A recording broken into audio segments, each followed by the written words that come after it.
Assalamualaikum warahmatullahi wabarakatuh. Alhamdulillah, saudara-saudariku, kita kembali dipertemukan dan diberikan kesempatan oleh Allah untuk hidup dan beribadah sampai dengan maghrib ini. Kita bermohon kepada Allah Subhanahu wa taala semoga seluruh ibadah kita diterima oleh Allah Subhanahu wa taala. Kita juga bermohon semoga dosa-dosa kita diampuni oleh Allah, kesalahan kita dihapuskan, dan aib kita ditutup khususnya di hari kiamat saat berhadapan dengan Allah Subhanahu wa taala.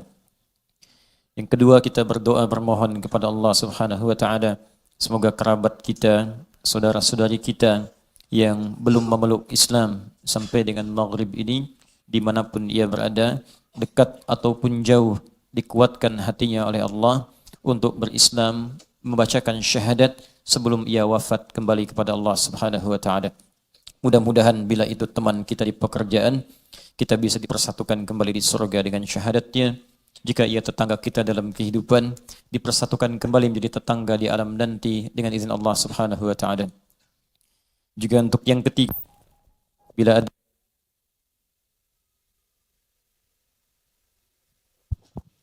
ada di antara saudara-saudari kita yang diuji oleh Allah Subhanahu wa taala dengan penyakit seberat apapun, sampai di meja kami ada di antara jamaah yang meminta kepada kita semua untuk berdoa bagi seorang hamba Allah yang baru masuk Islam dan Allah uji kemudian dengan penyakit. Ini sedang dalam keadaan kritis di ICU. Kita berdoa kepada Allah Subhanahu wa taala untuk Ibu Magdalena. Semoga Allah anugerahkan segala kebaikan berlimpah bagi beliau. InsyaAllah jika Allah kehendaki sembuh, kita mohonkan kesembuhan terbaik yang segera. Allahumma innaka antas syafi la shifa illa bishifaika fashfiha shifaan ajila shifaan la yughadiru saqama. Demikian, semoga Allah muliakan beliau dan saudara-saudari kita yang sakit yang lain, semoga diangkat penyakitnya oleh Allah Subhanahu wa taala dengan segala kebaikan terbaik. Kita akan lanjutkan bahasan kita setelah selesai di musim haji yang telah berlalu. Kita bermohon pada Allah juga semoga seluruh yang berhaji di tahun ini juga tahun-tahun ke belakang diterima hajinya oleh Allah Subhanahu wa taala dan menjadi mabrur, dan juga bagi yang belum berhaji disegerakan insyaallah di tahun-tahun berikutnya. Karena pembahasan bab haji musimnya telah selesai, seperti kami janjikan kita kembali pada pembahasan awal, yaitu pembahasan kajian tentang makna-makna ayat-ayat Al-Quran dari mulai surah Al-Fatihah insyaallah sampai dengan surah An-Nas sebagai praktik dari materi ulumul Quran yang telah kita kaji dari bab per bab. Setiap bab yang kita kaji, maka ilmunya kita terapkan dalam bentuk terapan pemahaman ayat-ayat Al-Quran yang juga merujuk pada karya-karya ulama-ulama tempo dulu, yang bukan hanya merujuk pada kitab tafsir, tapi insyaallah saya kombinasikan juga dengan cabang-cabang ilmu lainnya supaya pengetahuan kita lebih luas dan pemahaman kita lebih dalam. Hari ini kita akan lanjutkan bahasan masih di ayat Bismillahirrahmanirrahim. Ingat, yang kita bahas nanti selalu akan terkait dengan 3 pokok bahasan. Ya, 3 pokok bahasan. Yang pertama dari sisi kedalaman bahasanya. Karena ingat, Al-Quran itu firman Allah. Awas, Al-Quran bukan makhluk, ya, bukan tulisan biasa, bukan bacaan biasa, tapi firman Allah Subhanahu wa taala. Setiap yang bersumber langsung dari Allah, apalagi firman-Nya, itu pasti mengandung unsur mukjizat. Apalagi Al-Quran memang mukjizat yang paling dahsyat yang diturunkan pada Rasulullah Muhammad sallallahu alaihi wasallam, melampaui masanya, melebihi mukjizat-mukjizat pada nabi-nabi dan rasul sebelumnya. Jadi kalau sifat mukjizat itu biasanya di rasul-rasul sebelum Nabi Muhammad sallallahu alaihi wasallam, wafat nabinya, meninggal rasulnya, maka selesai mukjizatnya. Saya pernah sampaikan Musa alaihi salam, mukjizat terbesarnya adalah tongkatnya di antaranya. Tongkat dipukulkan ke batu, maka keluar 12 mata air. Seperti dalam Al-Quran, surah kedua Al-Baqarah, di ayat yang ke-60 itu. Tongkat dilemparkan, bisa berubah kemudian menjadi ular. Demikian seterusnya, dengan izin Allah Subhanahu wa ta'ala. Tapi wafat Musanya, selesai tongkatnya. Nabi Isa alaihi salam punya juga mukjizat. Apa di antaranya? Dengan izin Allah. Dengan izin Allah. Tangannya dengan mengusap bisa menyembuhkan orang sakit. Dengan izin Allah. Mengusap langsung ada sentuhan yang interaksinya bersentuhan dengan materi lainnya. Misal kulit bertemu kulit atau kulit bertemu benda lain. Sentuhannya terjadi, itu disebut dengan masaha. Ya, atau lamasa. Masaha itu mengusap.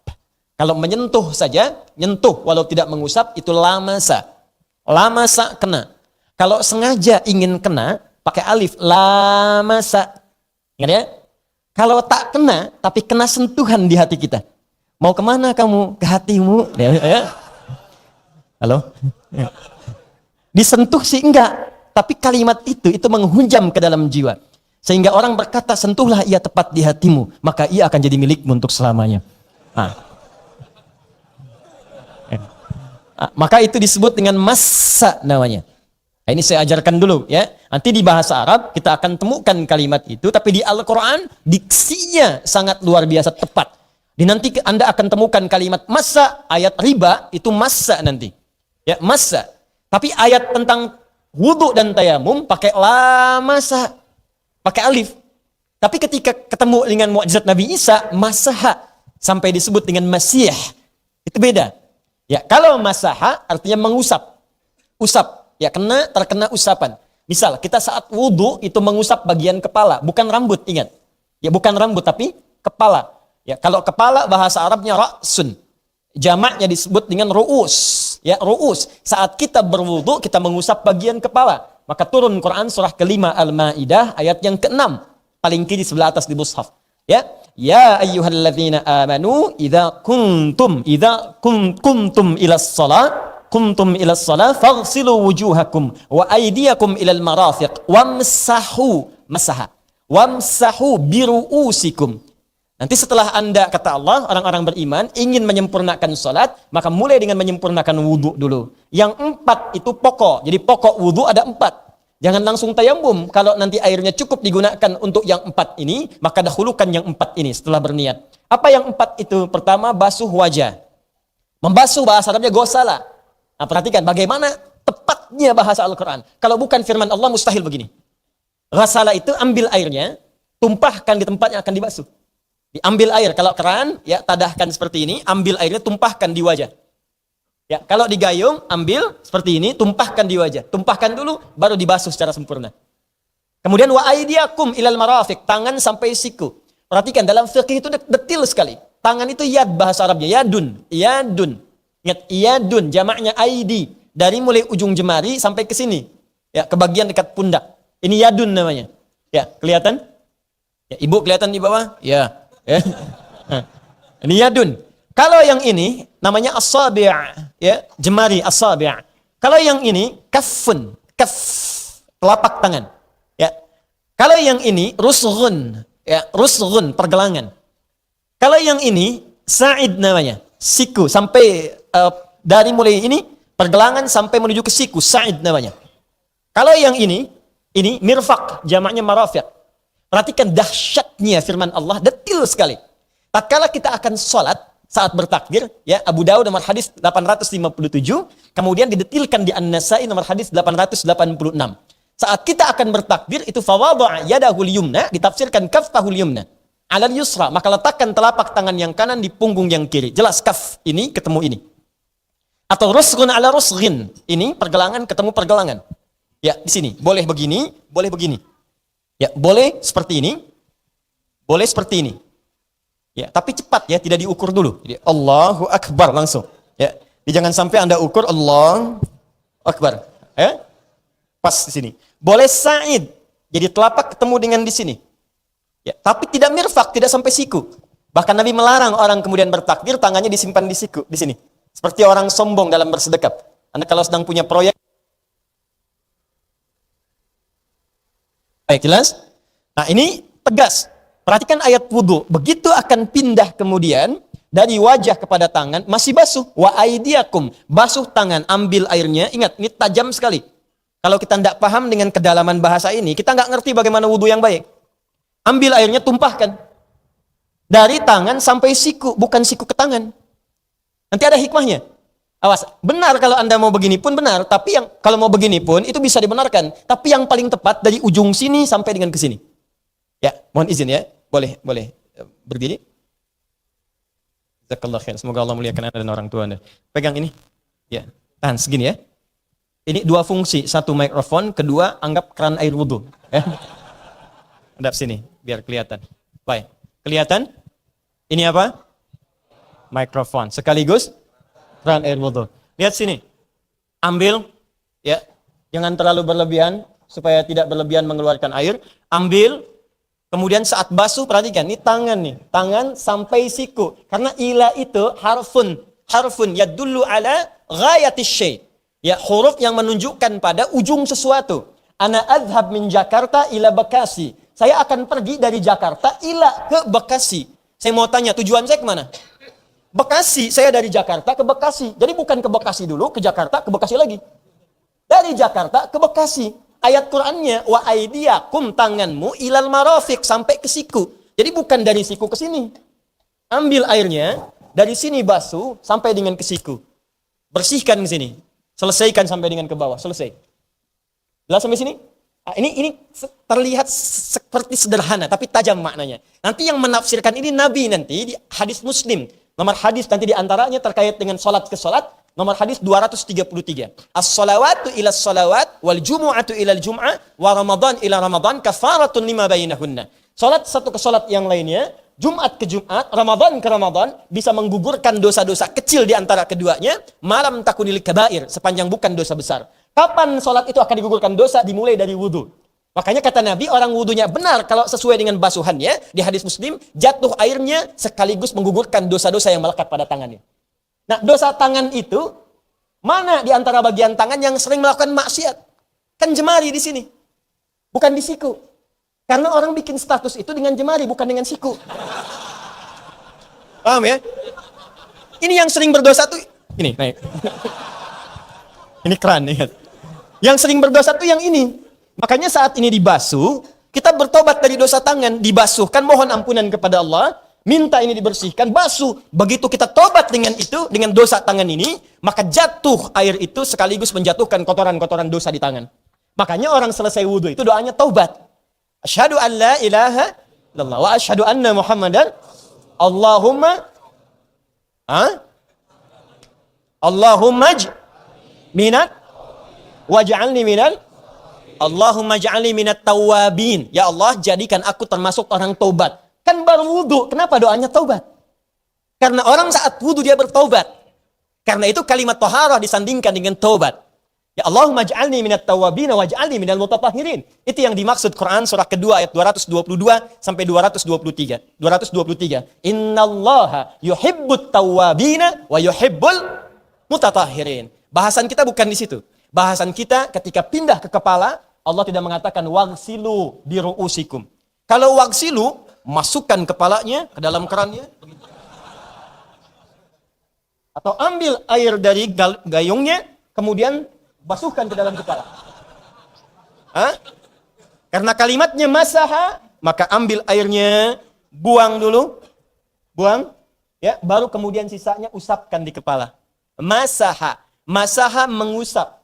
Baknya, ingat, dulu kita belajar di awal ada 14 makna.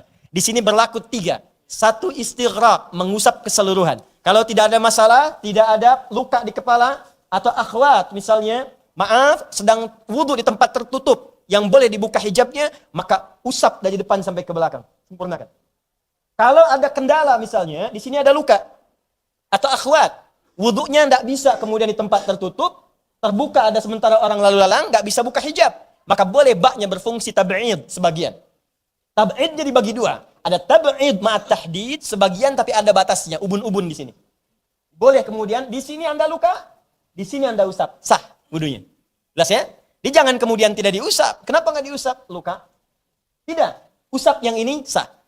Kalau kemudian Anda di sini bermasalah ubun-ubun misalnya, atau tak bisa diusapkan akhwat di sini, maka yang namanya kepala sepanjang bagian darinya berlaku hukum at-tab'id min duni tahdid. Sebagian tanpa batas. Yang penting namanya kepala. Ini kepala bukan? Ini kepala bukan? Coba dites. Kepala, pundak, lutut. Sepanjang masih di kepala, maka boleh diusap. Paham sampai sini? Baik. Kalimatnya masaha. Kalau diusap disebut masaha. yang mengusap atau yang kena usapan disebut Masih namanya. Kenapa Nabi Isa disebut Al-Masih? Karena setiap mengusap, yang diusap penyakitnya sembuh.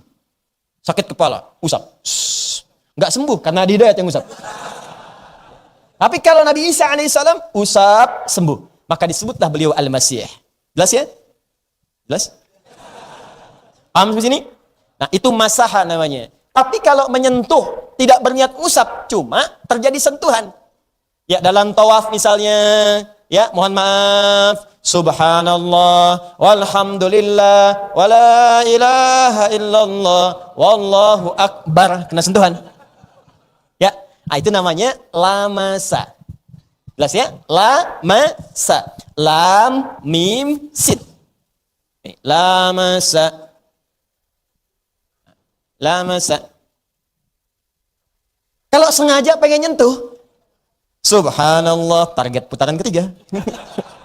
Alhamdulillah, wala ilaha illallah, wallahu akbar. Misalnya, sengaja. Awas hati-hati, itu lamasa. Lamasa. Ini. Masya Allah. Indah. Makanya di surat Al-Maidah, orang kalau sudah berwudu, misal tak sengaja sentuhan. Misal ada ikhwan akhwat tak sengaja itu, tak sengaja. Atau suami istri tak sengaja kena, itu tidak membatalkan. Kalau nggak diniatkan. Tapi kalau sengaja, lamasa, memang pengen nyentuh, batal. Makanya ayatnya mengatakan aula mastumun nisa. Teruskan di ayat itu. Aula mastumun nisa, lamasa, bukan lamasa. Jelas ya? Nah, ingat, itu bahasa Quran. Nanti ada lagi massa namanya. Massa, sentuhan yang tidak dilakukan dengan anggota tubuh, tapi terjadi kemudian reaksi ke dalam hati. Bisa dengan gambar, bisa dengan kata-kata, dan semacamnya. Itu massa namanya. Ya. Alladzina ya'kuluna riba la yaqumuna illa kama yatakhabbathumus syaitanu minal massi. Bukan lamasa, bukan minal lamsi, tapi massi. Ya, orang-orang yang makan riba itu hati-hati, mereka tidak memakan sesuatu kecuali nanti maaf dalam dirinya akan ada sentuhan-sentuhan setan. Memang setannya nggak kerasa nyentuh, tapi nanti dalam jiwa itu digerakkan oleh setan. Makanya orang yang cenderung riba itu cenderung nanti terdorong berbuat maksiat terusan. Karena yang masuk haram, kalau orang sudah sumbernya haram, maka tindakannya nanti terdorong mudah untuk mengerjakan yang haram. Mulutnya mudah bicara yang haram. Ya, pandangannya mudah menerima yang haram. Jadi kalau melihat yang haram itu cepat. Mendengar yang haram cepat. Bicara pada yang haram cepat. Kenapa? Karena ada gerakan-gerakan setan yang masuk ke dalam dirinya. Menggunakan massa, bukan lamasa.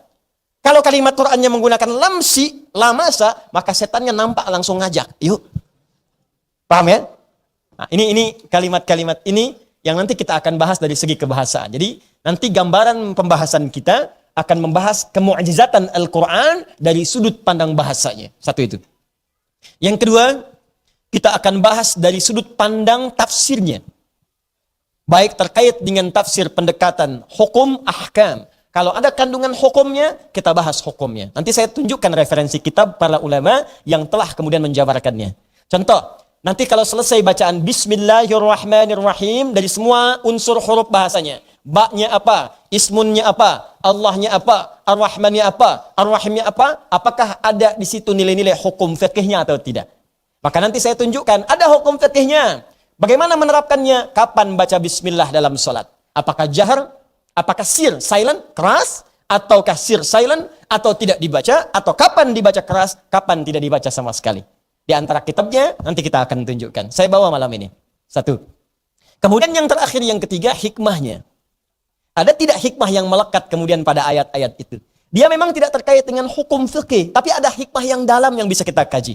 Contoh, kenapa Fir'aun tidak disebut namanya langsung dalam Al-Quran? Sementara Maryam disebutkan Maryam plus kemudian dengan binti Imran ya. Wa Maryam ibnata Imran. Maryam anak perempuannya Imran. Isa ibn Maryam. Isa anak laki-lakinya Maryam. Tapi Fir'aun tidak. Tidak disebutkan kemudian nama aslinya, bahkan tidak pula disebutkan bin dan binti dan seterusnya. Ya, kenal Abu Lahab? Tidak. Kenal di mana? Tidak. Siapa nama asli Abu Lahab? Kenapa cuma disebutkan Abu Lahabnya, nama aslinya tidak? Apa hikmah di situ? Itu yang nanti kita akan gali. Kalau ada nama orang disebutkan namanya, maka apa hikmah yang didapatkan di balik itu? Tapi kalau ada orang cuma disebutkan inisialnya, maka apa kaidah yang berlaku di dalamnya? Itu yang coba kita uraikan kemudian. Nah, di pertemuan yang lalu kita telah membahas secara garis besar kalimat Bismillahirrahmanirrahim. Tersisa satu kalimat lagi, yaitu lafzul jalalah Allah. Saya tuliskan terlebih dahulu lafaz ayatnya, kemudian apa yang telah kita bahas dan apa yang akan kita bahas pada pertemuan di malam hari ini. Baik. Ini saya sedikit memberikan gambaran dulu, dan ini baru muqaddimah. Kita baru akan mulai insyaallah. Supaya kita paham apa yang akan kita uraikan. Bismillah. Bismillahirrahmanirrahim.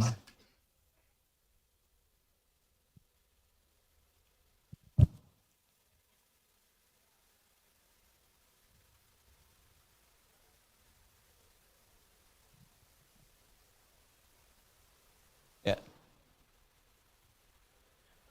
Bismillahirrahmanirrahim. Baik. Saya berikan harakat supaya mudah untuk dibaca. Bismillahirrahmanirrahim. Perhatikan baik-baik, karena pendekatan secara kebahasaan ini jarang didapati referensi dalam bentuk bahasa Indonesia. Kalau dalam bahasa Arab, apalagi Anda yang kuliahnya di jurusan bahasa Arab, kemudian itu Anda praktekkan dalam Al-Quran, maka insya Allah itu referensinya melimpah. Nanti malam ini saya berikan contoh misal yang agak tinggi bukunya. Ini ada kitab At-Ta'rifat karya Al-Jurjani. Nanti saya bacakan kaitan dengan bahasan kita.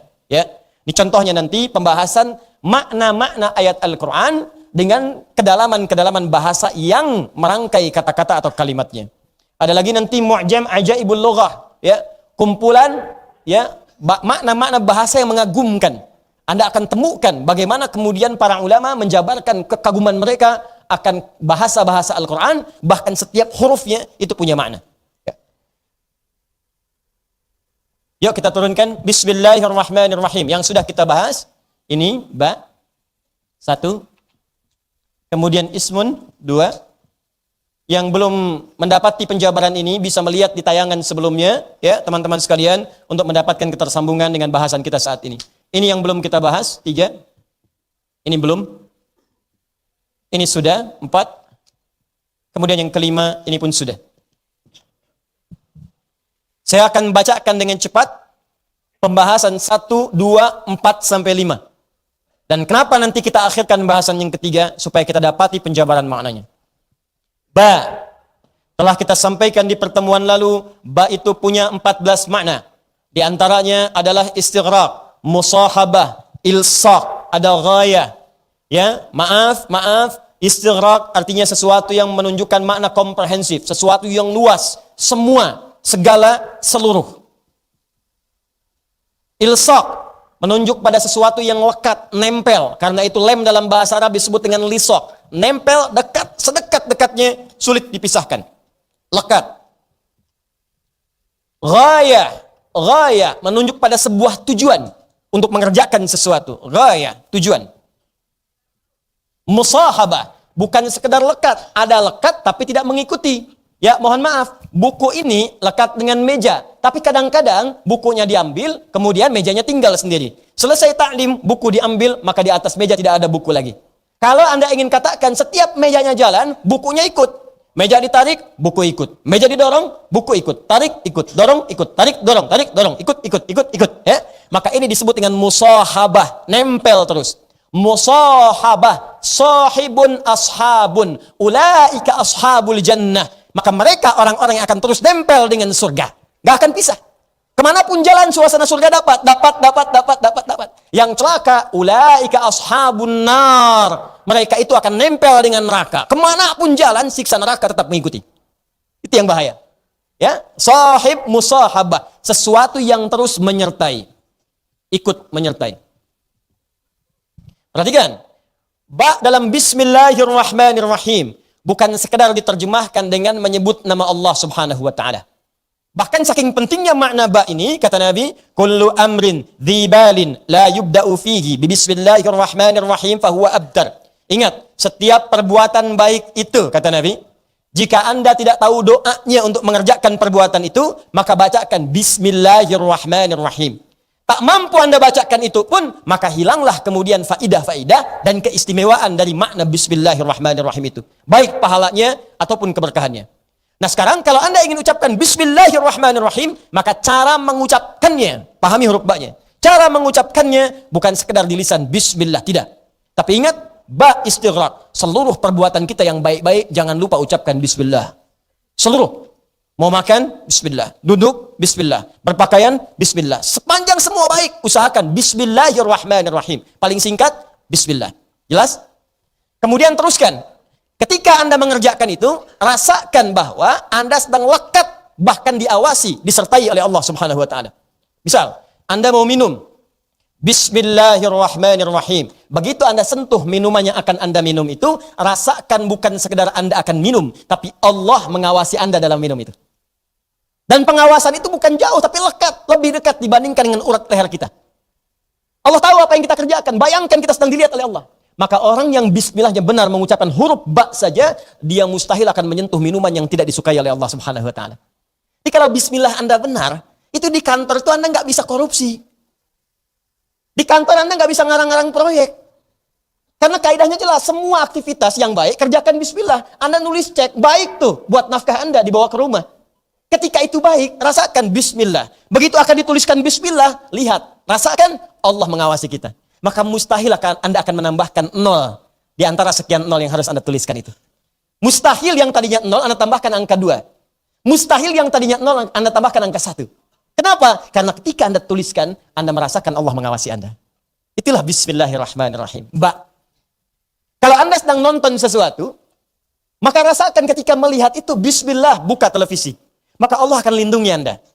Kenapa saat Anda ucapkan Bismillahirrahmanirrahim, maka rasakan Allah sedang mengawasi Anda. Maka Anda mustahil akan menonton tayangan-tayangan yang tidak disukai oleh Allah. Jelas ya? Itulah ba. Jadi kalau itu kita kerjakan dengan baik, maka semua aktivitas kita secara otomatis akan ditujukan karena Allah Subhanahu wa taala. Babul ghayah. Ini. Mulanya latihan. Bismillah, bismillah, bismillah. Ba. Bismillah, makan bismillah. Maka Anda tidak akan cari yang haram di makanan itu. Minum bismillah, yang haram-haram dijauhkan. Nonton bismillah, yang haram-haram gak akan dilihat. Mendengar bismillah, ya, maaf, yang gibah, yang segalanya gak akan pernah Anda dengar. Kalau sudah berlatih seperti itu, nanti semua aktivitas Anda akan otomatis. Akan otomatis. Anda tidak akan pernah senang dengan apa yang tidak disukai Allah Subhanahu wa taala. Jangankan mau mendengar, baru datang, mau lihat orang berbicara yang gibah, Anda sudah bisa meninggalkan tempat itu. Karena tidak biasa dengan itu. Itulah ba dalam Bismillahirrahmanirrahim. Pertanyaan saya, dari sekian banyak Bismillahirrahmanirrahim Anda ucapkan, berapa banyak makna ini yang menyertai kita dalam kehidupan? Ayo hati-hati. Jangan-jangan mengenakan yang haram, tapi menggunakan Bismillah. Dengan menyebut nama Allah Subhanahu wa ta'ala, Bismillahirrahmanirrahim. Ayo kita minum bareng-bareng. Hati-hati. 1. Jelas sampai sini? Awas, ini baru parsial. Hati-hati, baru parsial. 2. Ismun. Saya tegaskan lagi.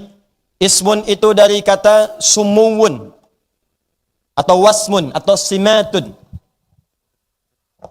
Dulu belum saya bacakan referensinya. Sekarang saya coba bukakan kepada antum semua.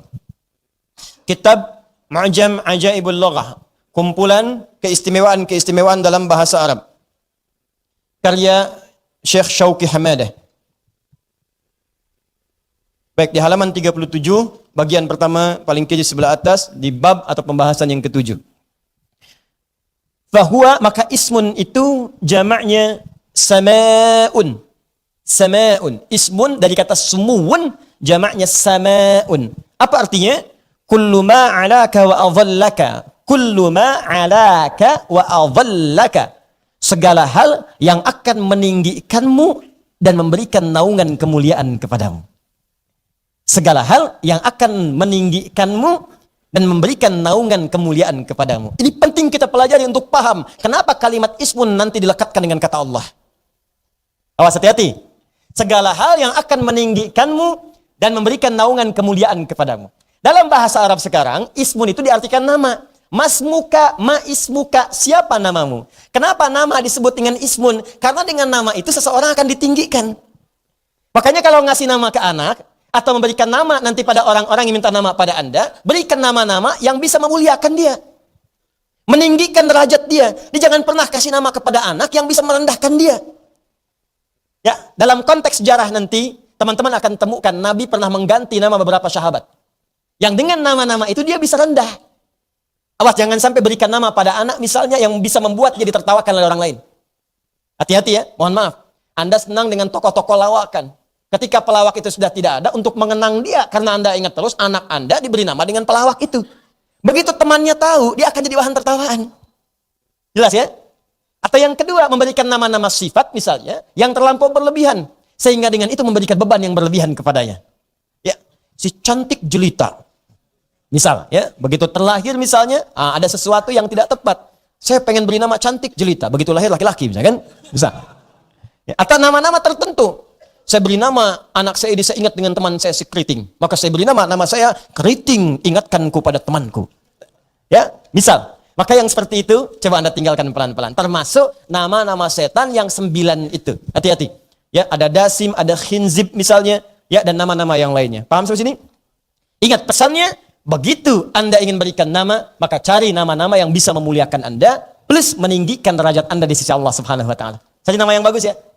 Yang disukai itu ada 2 sifatnya.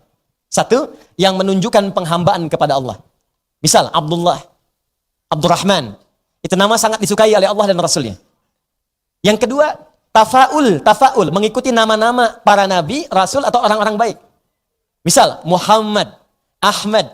Karena itu di Arab sering Anda temukan nama Ahmad, Muhammad, Hamid, Hamuda, Mahmud.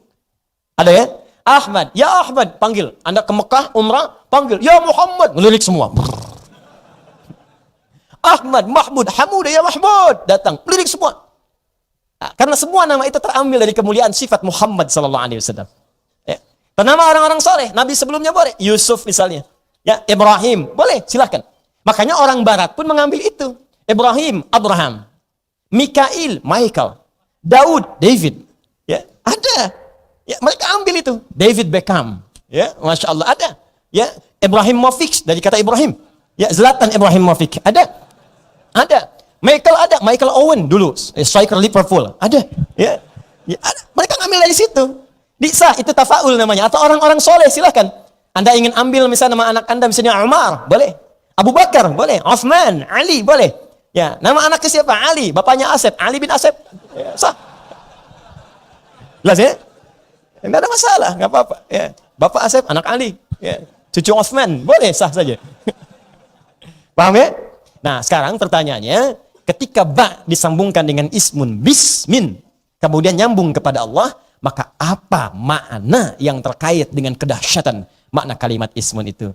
Itu yang kita bahas setelah menunaikan salat Isya nanti insyaallah. Ya, subhanakallahumma wa bihamdika asyhadu an la ilaha illa anta astaghfiruka wa atubu ilaik. Assalamualaikum warahmatullahi wabarakatuh. Assalamualaikum warahmatullahi wabarakatuh. Alhamdulillah. Wassalatu wassalamu ala rasulillah wa ala alihi wa sahbihi wa man wala wa ba'd. Saudara-saudariku, alhamdulillah kita berjumpa kembali untuk melanjutkan kajian kita setelah menunaikan salat Isya berjamaah. Semoga salat kita diterima oleh Allah Subhanahu wa taala. Saya juga ingin menyapa saudara-saudari kita. Tadi saya pantau ada yang tersambung dari wilayah-wilayah di Indonesia, juga dari luar negeri. Tadi kami lihat ada dari Brunei, dari tempat-tempat lain yang terhubung di channel kita, Adi Hidayat Official. Ini channel resmi yang Anda bisa mengambil manfaat dari itu. Sementara yang akhir kita maintenance, ya kita gunakan yang Adi Hidayat Official. Semoga insya Allah manfaatnya tetap didapatkan. Ya, alhamdulillah kita telah berdoa kepada Allah. Semoga Allah memberikan hidayah, kemuliaan dan pada siapapun. Tadi kami diberitakan bahwa dengan izin Allah, insya Allah ba'da Isya ini akan ada yang mengucapkan syahadat untuk masuk Islam. Alhamdulillah, hampir setiap pekan kita kedatangan tamu. Terakhir kemarin dari Belanda datang untuk mengucapkan syahadat. Sebelumnya dari Jepang dan sebelumnya lagi dari Austria. Jadi kalau orang Belanda yang jauh, Jepang lebih jauh ke Asia Timur sana, kemudian juga dari Austria datang untuk mengucapkan syahadat, maka mudah-mudahan yang lebih dekat dikuatkan oleh Allah Subhanahu wa taala untuk bisa mendapatkan hidayah.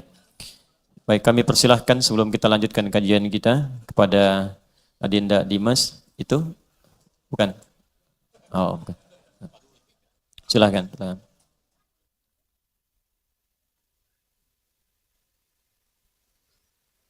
Silahkan. Wajahnya wajah Korea ini. Baik.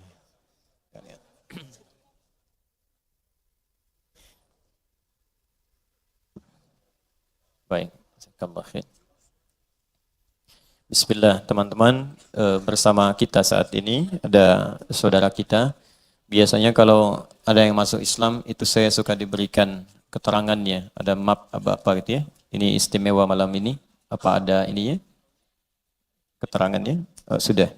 Oh baik. Oh. Mas Dimas ya. Baik, boleh pakai mic-nya. Mas Dimas Agustinus. Iya betul. Ya, lahir di bulan Agustus. Bulan Agustus. Agustinus. Kalau Maret kira-kira apa? Ini hanya dialog ya, tidak bisa dilaporkan ya.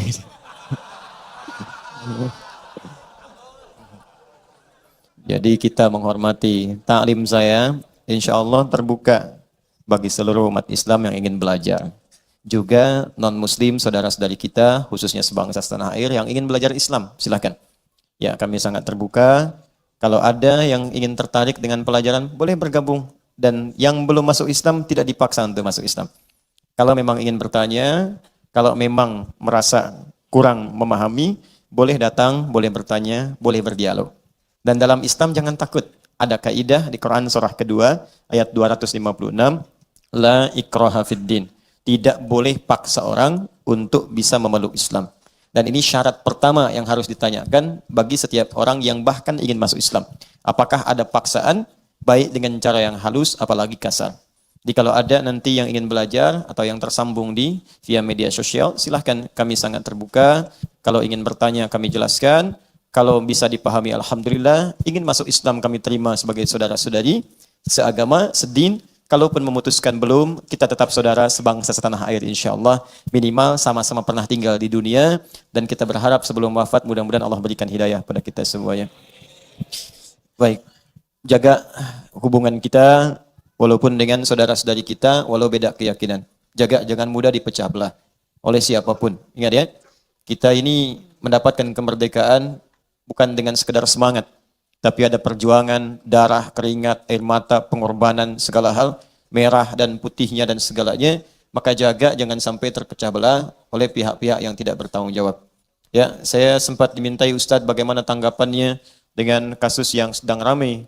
Saya bilang yang berhak memberikan tanggapan adalah beliau dan sudah memberikan tanggapan. Kalau sudah memberi tanggapan, jangan ikut-ikut menanggapi lagi.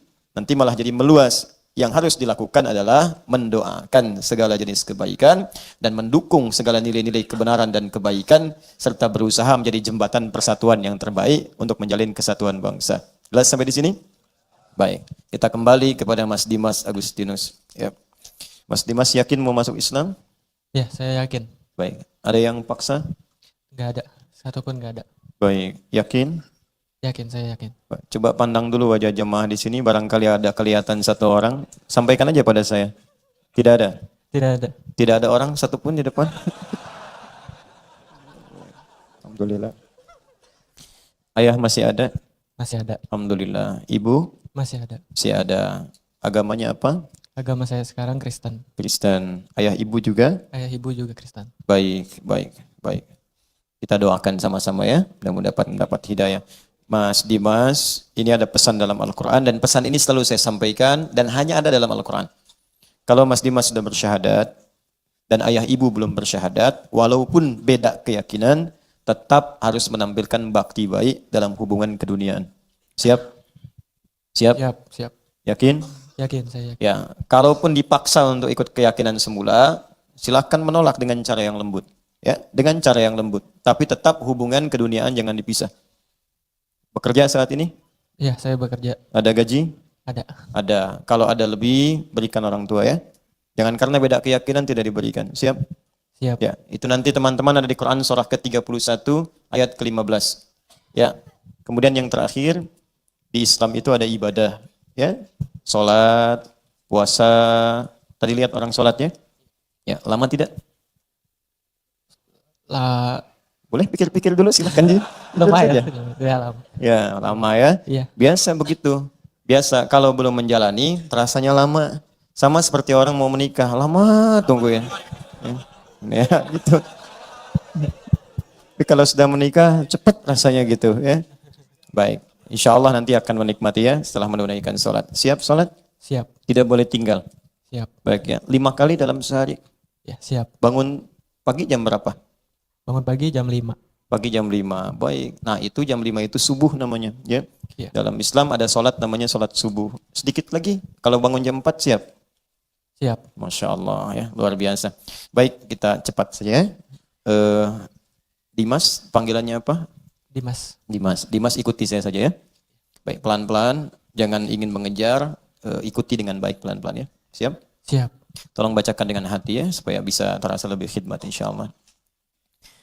Bismillah. Bismillahirrahmanirrahim. Ar-Rahim.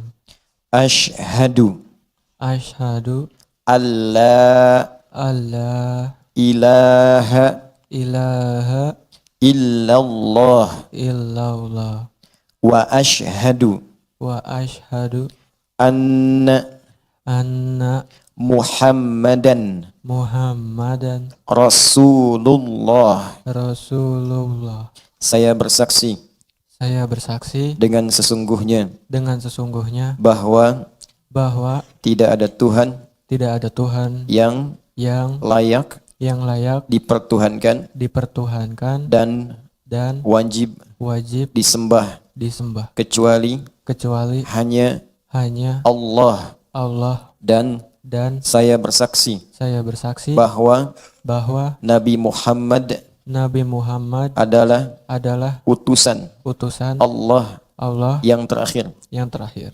Alhamdulillahi Rabbil Alamin. Rahmanir Rahim. Maliki yaumiddin. Iyyaka na'budu wa iyyaka nasta'in. Ihdinas siratal mustaqim. Siratal ladzina an'amta 'alaihim ghairil maghdubi 'alaihim waladdallin. Allahumma shalli wa sallim wa barik 'ala hadzal nabiyil karim rasulil amin sayyidina Muhammadin wa 'ala alihi wa sahbihi ummati ila yaumiddin.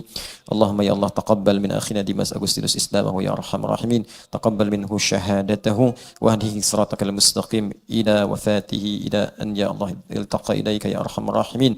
Allahumma yaqtaqa ilaika muslima wa alhiqna ma'ahu ya Allah muslimin ma'al ladzina amta alaihim nabiyyin was-siddiqin wasyuhada'i was-salihin wa hasuna ulaika rafiqa. Ya Allah, mohon terima syahadat dari saudara kami Dimas Agustinus, anugerahkan penerimaan terbaik kepada syahadatnya, bimbing ia ya Allah dalam kehidupannya sampai ia wafat kembali kepadamu sebagai seorang muslim yang baik, dan sertakan kami dengannya sebagai seorang muslim yang baik. Satukan kami dalam kemuliaan bersama orang-orang soleh, bersama para nabi, para syuhada, dan orang-orang yang kau anggap benar ya Allah di surga terbaikmu. Allahumma hdi ya Allah a'ilata Dimas ya arhamar rahimin, walidayhi ya Allah wa akhwati wa ikhwani. Ya Allah, anugerahkan ya Allah hidayah kepada ibunda dan ayahanda Dimas Agustinus beserta keluarganya seperti Engkau telah berikan hidayah kepadanya pada malam hari ini ya arhamar rahimin. Allahumma rabbana atina fid dunya hasanah wa fil akhirati hasanah wa qina adzabannar. Bi fadlika subhana rabbika rabbil izzati amma yasifun wa salamun alal mursalin walhamdulillahi rabbil alamin. Selamat Dimas ya. Baik, Dimas sudah masuk Islam, kalau sudah bersyahadat tidak boleh keluar. Iya. Ya. Iya. Makanya nanti kita akan jaga, ini ada saudara-saudara di sini ya. Insyaallah kalau mau belajar boleh nanti datang ke sini ya. Silahkan. Nanti kalau mau belajar sholat, belajar mengaji, tanya-tanya Islam, silahkan ya. Iya. Baik. Dimas mau langsung ceramah? Tidak, baik. Ya. Baik, selamat Dimas. Mau masuk Islam juga? Apa ini? Oh baik. Ini Dimas, Masya Allah. Ini tidak semua yang masuk Islam harus ada ini, tidak ya. Ini adalah kelengkapan untuk ibadah. Ya, bukan segala hal. Jadi setelah masuk Islam, kita punya kewajiban menyembah Allah, maka di sini ada kelengkapannya. Ini nanti Dimas boleh belajar tentang Al-Quran, tentang ini. Nah, ini di sini ada semua ya. Ini insya Allah per kata, jadi setiap kata bisa dilihat ya. Iya. Baik, nanti belajar. Nah, di sini ada perlengkapan untuk sholatnya dan yang lainnya ya. Iya. Baik. Begini juga boleh ya. Cuma nanti ininya ditutup ya, rambutnya nah begini. Jadi kalau pas mau sujud, tutup dulu pakai peci supaya nanti tidak susah begini-begini. Oh ya. iya. Baik ya. Atau mic-nya mau dibawa pulang juga? Enggak. Di sini saja. Nah, buat Dimas.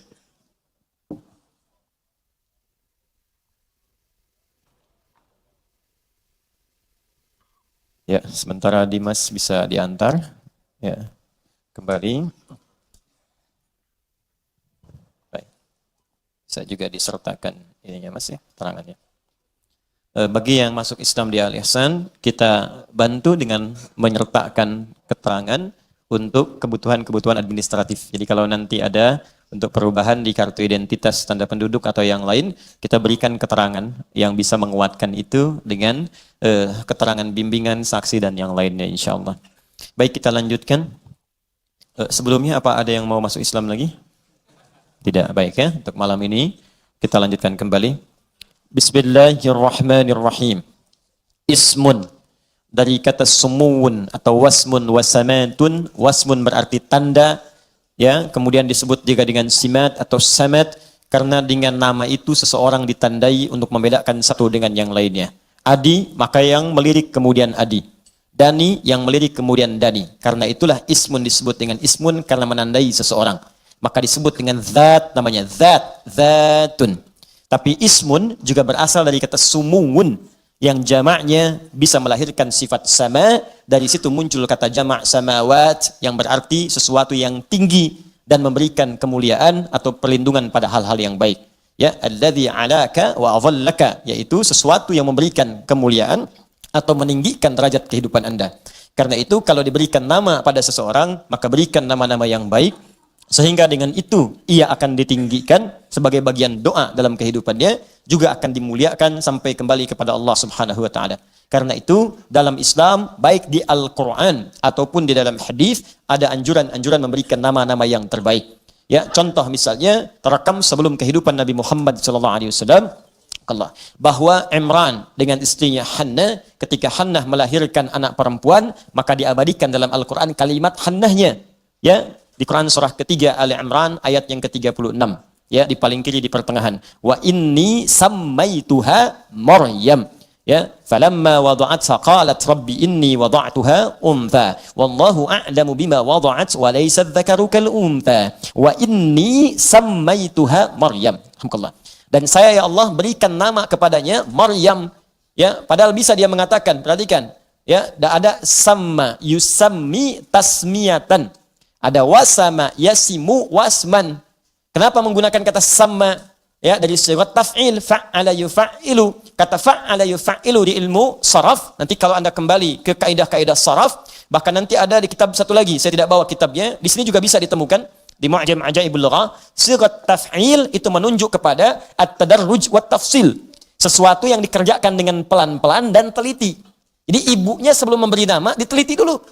Nggak langsung aja pengen kasih nama tidak. Ya, 3 melon, 2 semangka misalnya, tidak. Ya, tapi langsung dipikirkan dulu, ini anak saya mau jadi apa nih?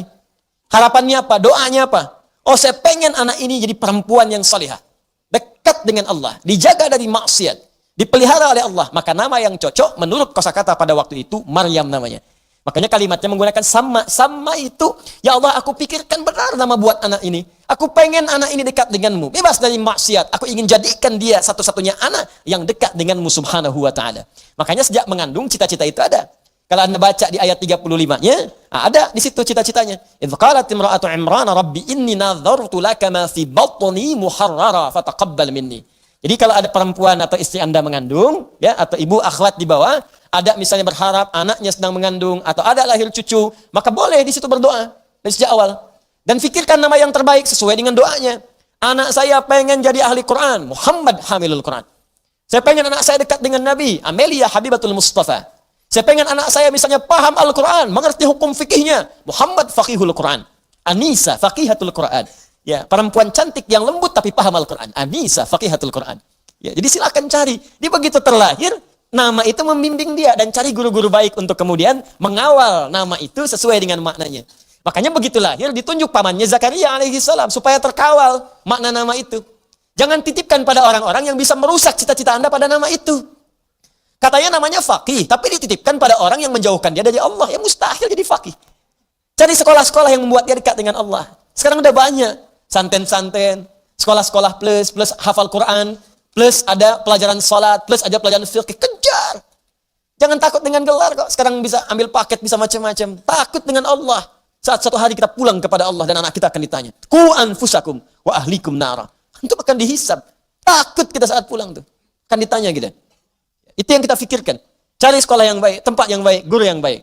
Nah kalau dikaitkan dengan Allah, ingat ismun bismillah.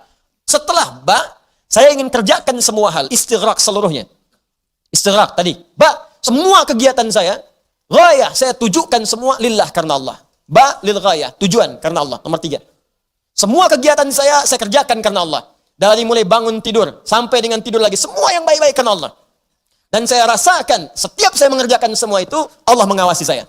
Maka ketika Anda kerjakan semua itu, ismun, Anda akan diangkat derajatnya. Adhallaka, Anda akan dilindungi. Siapa yang melindungi Anda? Allah. Karena itu setelah kalimat ismun, melekatlah kalimat Allah. Bismillah. Orang-orang yang mengerjakan semua aktivitasnya, seluruhnya karena Allah subhanahu wa ta'ala. Tujuannya karena Allah. Makannya karena Allah. Minumnya karena Allah. Bekerjanya karena Allah. Orang yang makannya karena Allah tidak akan menyentuh makanan yang diharamkan oleh Allah. Maka makanan itu akan berubah menjadi energi untuk mengerjakan ibadah. Salatnya semangat.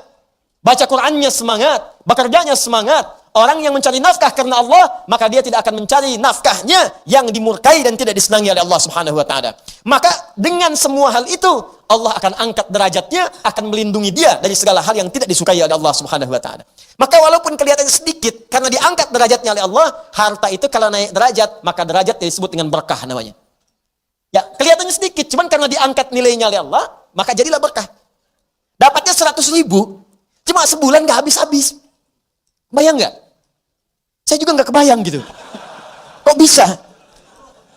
Tapi ya memang ketentuan Allah itu tidak harus dibayangkan. Diikhtiarkan setelah dapat, disyukuri. Ada orang cuma 100.000 sebulan, tapi berkah. Begitu mau makan, tetangga ngantar makanan. Musim buah, datang dari lain datang, Pak, ada mangga. Masya Allah. Musim ikan, tukang ikan datang, Pak, ikan nih. Sebulan. Kepakai cuma 20.000, 30.000, 40.000, masih bisa nabung. Bahkan ditabung untuk kurban setahun ke depan. Allahu Akbar. Itulah keberkahan. Jadi kalau Allah sudah angkat sesuatu, apalagi mengangkat kemuliaan seseorang, maka sudah tidak akan ada tersisa keburukan dalam pandangan manusia dalam kehidupannya. Maka begitulah caranya. Kerjakan semua karena Allah, maka Allah akan mengangkat Anda dalam kehidupan. Kalau seseorang sudah diangkat oleh Allah, ismun ma'alaka. Sifat Allah jalla wa'ala, ala tinggi, diangkat oleh Allah. Ketika Anda diangkat oleh Allah, wa'adhallaka, maka Anda dilindungi oleh Allah dari segala perbuatan yang diharamkan oleh Allah subhanahu wa ta'ala. Maka kalau sudah diangkat, apa yang diberikan? Rahman dan Rahim. Rahman, semua kemuliaan yang mungkin diraih di dunia. Allah turunkan sifat bernama Rahman. Rahman. Sehat di dunia. Sifat Allah Rahman diberikan pada kita. Rizki dilapangkan, Rahman. Tenang diberikan, Rahman. Di rumah tangga dapat sakinah, Alhamdulillah. Rumah tangga dapat mawaddah, Alhamdulillah. Rumah tangga dapat rahmah, Alhamdulillah. Sakinah, mawaddah, rahmah. Disingkat jadi samara. Siapa yang punya samara? Allah. Makanya kalimat nikah dibuka dengan pendekatan kepada Allah. Wa min ayatihi. Di antara tanda-tanda yang dimiliki oleh Allah. Yang mendekatkan Anda dengan Allah. An khalaqalakum min anfusikum azwaja. Sebelum nikah, dekati dulu Allahnya. Tujuan nikah untuk mendekat kepada Allah. Kalau sudah dapat itu, wa ja'ala bainakum mawaddatan wa rahmah. Sebelumnya, litaskunu ilaiha. Taskunu sakinah. Mawaddah dapat, sakinah dapat. Anda pengen samara tapi jauh dari Allah. Bagaimana bisa mendapatinya? Kata Allah, samara punya saya. Sakinah punya saya. Mawaddah punya saya. Rahmah punya saya. Kalian pengen itu tapi jauh dari saya. Bagaimana bisa mendapatinya? Paham kaidahnya? Maka Rahman, semua kenikmatan dunia yang bisa didapatkan dengan izin Allah. Rahim, semua kemuliaan akhirat yang hanya diberikan bagi hamba-hamba yang dimuliakan oleh Allah. Di Rahim sifatnya terbatas. Kalau Rahman, semua bisa dapat dengan ikhtiar. Dengan ikhtiar. Ingat baik-baik. Perhatikan baik-baik ya. Kalau ada manusia berikhtiar, dia bisa mendapatkan bagian dari dunianya. Kaya, non-muslim pengen kaya, ikhtiar. Caranya bekerja. Semakin semangat kerja, bisa kaya. Tapi apakah berkah kekayaannya? Belum tentu. Kalau ingin berkah, jadikan pencarian kekayaan itu tujuannya lillah, bismillah, karena Allah. Maka Allah akan tanamkan keberkahan pada kekayaan itu. Jadi nanti kelihatannya bukan banyak sedikitnya, berkah tidaknya. Ada orang banyak malah bingung. Mau naruh di mana? Nyimpennya susah. Aja tiap hari cuma ngitung-ngitung aja, dipakai enggak? Yang paling dahsyat, kekayaan miliaran, dekat triliunan, sakit, cuman ke apotek. Bayangkan. Jadi ada orang pelit terhadap dirinya sendiri, dia sendiri tidak menikmati. Sehingga bawaannya cuma stres. Akhirnya apa pendekatannya? Main ke ladang, ambil cabai, tanam kangkung, padahal harta banyak. Ya. Nah, ini yang disebutkan Rahman. Kalau sudah mendapatkan keberkahan, maka nilai semua perbuatan menjadi pahala akhirat. Nih. Bismillahirrahmanirrahim. Contoh, perhatikan baik-baik. Bismillahirrahmanirrahim. Saya mau minum, mengucapkan Bismillahirrahmanirrahim. Bismillahirrahmanirrahim. Alhamdulillah. Nah, ketika diminum dengan meniatkan karena Allah, maka Allah turunkan keberkahan pada minuman ini. Dia tidak sekadar menghilangkan haus, walaupun cuma sekali tegukan, tapi dia menjadi energi yang menyegarkan. Kadang-kadang tahan 2 jam, 3 jam, ayo, lillah. Dan dahsyatnya jadi energi untuk ibadah. Makanya banyak ulama dulu itu nggak banyak makan. Makan sedikit, tapi ibadahnya banyak. Orang sekarang sedikit-sedikit makan. Dikit-dikit makan, dikit-dikit makan. Ibadah sedikit. Dulu minum sedikit, bangun banyak. Sedikit-sedikit minum, sedikit-sedikit minum. Kemana? Toilet, minum toilet, minum toilet. Ya banyak yang diminum, banyak yang dibuang. Banyak yang dimakan, banyak yang dikeluarkan. Dan banyak yang dihisap di dalamnya. Ubah cara kita mendekati Allah subhanahu wa ta'ala. Kan Allah pemilik semuanya. Manusia itu banyak anehnya hari ini. Katanya Allah yang maha kaya, tapi nggak mendekati Allah untuk meminta kekayaan. Katanya Allah yang maha menenangkan, tapi saat gelisah, kenapa tidak mendekat kepada Allah? Katanya Allah yang punya solusi, tapi ketika punya masalah, kenapa menjauh dari Allah? Katanya Allah yang bisa mengampuni, sadar, tapi kenapa nggak minta ampun? Kenapa nggak taubat? Katanya sadar mau wafat, tapi kenapa nggak cari bekal? Katanya nggak pengen ke neraka, tapi melakukan perbuatan yang menjerumuskan dia ke neraka. Lalu di mana kita menyimpan akal kita? Di mana kita menyimpan iman kita? Ini yang harus kita kaji kembali. Ini yang saya katakan, ketika kita minum karena Allah, maka Rahman, sifat Rahman yang memberikan kemudian keberkahan dalam apa yang kita minum. Poin yang selanjutnya, bukan sekedar dunia yang didapatkan. Bismillahirrahmanirrahim, menjadikan perbuatan itu punya nilai ibadah di sisi Allah subhanahu wa ta'ala. Maka dituliskanlah pahalanya. Berapa pahalanya? Paling sedikit 10. Jadi kalau ini minum, ya minum. Dikerjakan karena Allah. Belum jelas, saya contohkan lagi. Bismillahirrahmanirrahim. Alhamdulillah. Perhatikan baik-baik. Saya minum bukan karena haus, karena ingin mencontohkan. Saya serius. Allah menjadi saksi. Perhatikan baik-baik. Bismillahirrahmanirrahim. Begitu diminum, maka perbuatan yang dikerjakan, yang baik-baik dikerjakan karena Allah. Setelah dikerjakan karena Allah, maka namanya berubah menjadi hasanah namanya. Apa namanya? Hasanah. Kebaikan yang dikerjakan karena Allah. Hasanah. Ibu hasanah. Ibu yang mengerjakan segalanya karena Allah. Pak Hasan, bapak yang beraktivitas karena Allah. Sifatnya disebut ihsan. Anta'budallaha ka'annaka tarah, fa illam takun tarahu fa innahu yara. Engkau mengerjakan segala hal sebagai ibadah karena Allah. Walaupun tak mampu melihatnya, rasakan engkau dilihat oleh Allah. Masjid ini namanya al-ihsan, untuk melatih Anda supaya lebih dekat dengan Allah. Kalau Anda tiap malam Jumat ke sini semakin jauh dari Allah, ada yang salah dengan diri Anda. Ada yang tidak tepat. Karena setiap Anda datang kemari, mesti ada sesuatu yang mengingatkan Anda dengan Allah. Lihat orang. Ayo berlomba dalam kebaikan. Orang bisa jamaah, kenapa Anda sendirian? Orang bisa saf paling depan, kenapa Anda mesti terlambat? Kejar, kejar, kejar.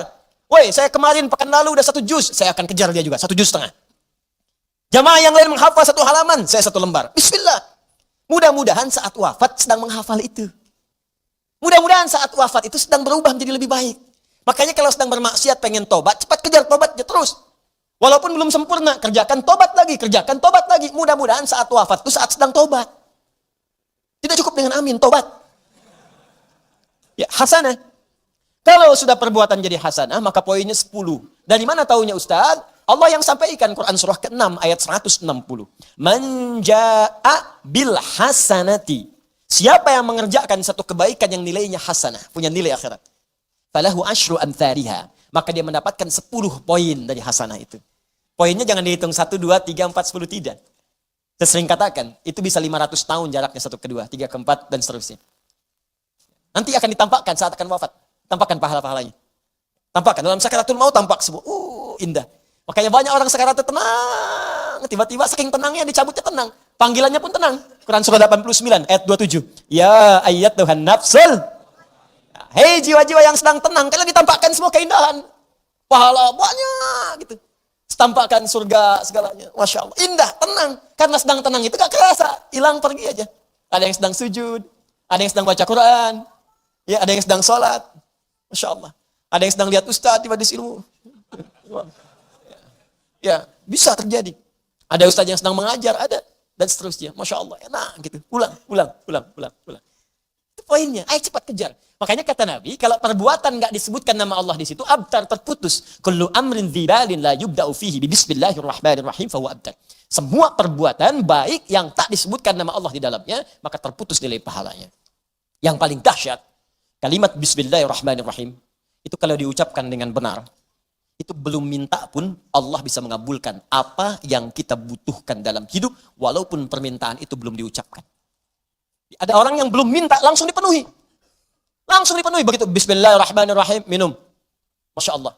Bismillahirrahmanirrahim, makan. Al-Imam Malik, Al-Imam Syafi'i, satu kali kemudian berdiskusi tentang apa? Ini guru dengan murid. Tentang rizki dari Allah Subhanahu wa Ta'ala. Kata Imam Malik, ada jenis rizki yang tidak perlu diikhtiarkan dengan ikhtiar manusia. Dekati pemilik rizkinya maka akan diturunkan. Kata Imam Syafi'i, ya guru harus ikhtiar dulu baru diturunkan. Dalilnya wa fis sama'i rizqukum wa ma tu'adun. Di langit ada rezeki yang telah ditetapkan akan diturunkan. Bagaimana cara menurunkannya? Quran surah kedua ayat ke-168. Ya ayuhan nasu kulu mimma fil ardi jami'a. Hei manusia, kulu mimma fil ardi halalan thayyiba. Hei manusia, ayo semuanya cari makan. Kerja supaya dapat bagian dari makanan dengan halal dan thayyib. Kerja dulu baru dapat. Tidak sepakat, wajar, tapi saling menghormati di situ. Al-Imam Asy-Syafi'i pamit dulu, begitu keluar kemudian mendapati satu kebun anggur sedang panen. Begitu lewat, ada tawaran. Oi, anggurnya banyak. Siapa yang mau bantu panen, boleh ambil dari situ. Maka datanglah Imam Syafi'i ikut bantu di situ. Begitu selesai, diberikan bagian anggur yang segar, besar, enak. Di tengah suasana panas yang sedang menyerik. Maka ketika menerima anggur itu senang, Masya Allah. Bukan karena terima anggurnya, karena ingat diskusi beliau dengan gurunya. Kata beliau, kerja dulu, baru dapat anggur. Kalau tadi saya lewat saja, nggak bantuin metik anggur, nggak akan dapat si anggur ini. Maka terbersit di kepalanya, beliau mendapatkan kebenaran dari pendapatnya. Maka pulang ke gurunya, dicuci anggurnya, disiapkan, dihidangkan dengan, Masya Allah, cara menghidangkan yang sangat luar biasa beradab. Begitu kemudian bertemu gurunya, guru, Masya Allah, tadi aku lewat di perjalanan, ada orang yang sedang memanen anggur, aku ikut ke situ. Saat aku bantu, kemudian dikeraskan kalimat ini, pada bagian terakhir, ditekankan. Saat aku bantu, tiba-tiba aku diberikan bagian dari bantuan itu. Dapatlah anggur ini. Coba, beliau tidak mengatakan, guru pendapat saya benar nih. Tadi buktinya saya dapat anggur dulu, kerja dulu, baru dapat anggur. Kalau saya nggak mampir, nggak dapat anggur ini. Perhatikan adab Al-Imam Asy-Syafi'i. Kata Al-Imam Asy-Syafi'i, guru, begitu saya bantu, diberikanlah saya bagian anggur ini. Kalimatnya ditekankan. Al-Imam Malik tersenyum. Kemudian tertawa. Fatabassama dhahika. Tersenyum, tertawa. Syafi'i Muhammad bin Idris, saya sebelum ke sini, waktu akan mengajar, siang-siang terik panas, saya membayangkan bagaimana nikmatnya kalau makan anggur yang besar, enak dan indah. Tiba-tiba kamu datang bawa anggur. Bayang? Saya keluar mau ngajar, panas terik begini, membayangkan nikmatnya kalau ada anggur yang besar, yang enak. Tiba-tiba kamu datang bawa anggur. Kedua pendapat mereka benar. Satu ikhtiar, satu yang kedua mendekati Allah. Karena ada 8 jenis rizki dalam Al-Quran. Dan keduanya tertawa bersama, makan anggur bersama. Jadi jangan sampai perbedaan pendapat itu menghalangi Anda untuk minum teh bersama. Gak harus saling melaporkan. Paham ya? Jelas. Diskusi, datang belajar. Itu biasa saja gitu. Ya, itulah. Yang mau saya kembalikan ke sini, perhatikan maknanya. Jadi ada orang-orang tertentu yang ketika mengucapkan Bismillahirrahmanirrahim, Allah berikan sebelum dia meminta. Ini pertanyaannya, apakah semua orang yang membaca Bismillahirrahmanirrahim akan langsung mendapatkan sifat Rahman Allah di dunia? Dan langsung bernilai pahala? Karena tidak semua ternyata yang mengucapkan Bismillahirrahmanirrahim saat minum, minumannya menjadi berkah. Tidak semua yang Bismillahirrahmanirrahim saat makan, makanannya menjadi berkah. Tidak semua yang Bismillahirrahmanirrahim saat bekerja, hartanya menjadi berkah.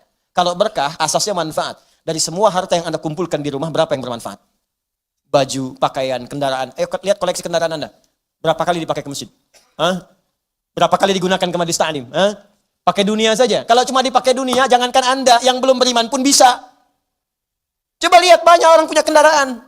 Pakai hanya untuk weekend saja. pakai hanya untuk tamasya saja, pakai untuk hanya kepernikahan. Banyak yang seperti itu. Anda jangan dulu bangga. Pertanyaannya, semua itu dihisab. Pernah nggak dipakai ibadah? Itu buka lemari pakaian Anda tuh. Berapa yang pernah digunakan untuk ibadah? Ayo. Jangan-jangan ada helai pakaian belum pernah dipakai ibadah. Itu pena Anda tuh yang dipakai menulis. Pernah nggak dipakai menulis pada kebaikan? Nulis hadis satu aja. Nulis ayat Quran untuk dihafalkan. Nulis catatan untuk mengingatkan Anda dengan Allah. Tuliskan. Karena kalau dihisab nanti bisa lebih mudah. Minimal pulpen itu akan berkata, saya pernah digunakan oleh si fulan pemilik saya ya Allah untuk mendekatkan dia dengan Allah Subhanahu wa taala. Itu yang harus dilakukan. Nah, sekarang untuk menunjukkan itu semua, maka ada satu kaidah. Kalau kaidah ini benar, dan inilah dari kalimat Bismillahirrahmanirrahim, akan muncul kemudian kalimat-kalimat lain sebagai tafsir dari kalimat ini, dan satu dengan yang lainnya akan saling menjelaskan. Indahnya nanti, keterangan di Al-Fatihah, dirinci di Al-Baqarah. Terusannya ada di Ali Imran. Sampai dengan ke An-Nas, indah luar biasa. Dari setiap kalimat, ada yang akan saling menjelaskan. Dan kunci dari semua ini, terletak pada kalimat Allah. Dan ini bahasan terakhir kita. Allah. Makanya saya akhirkan.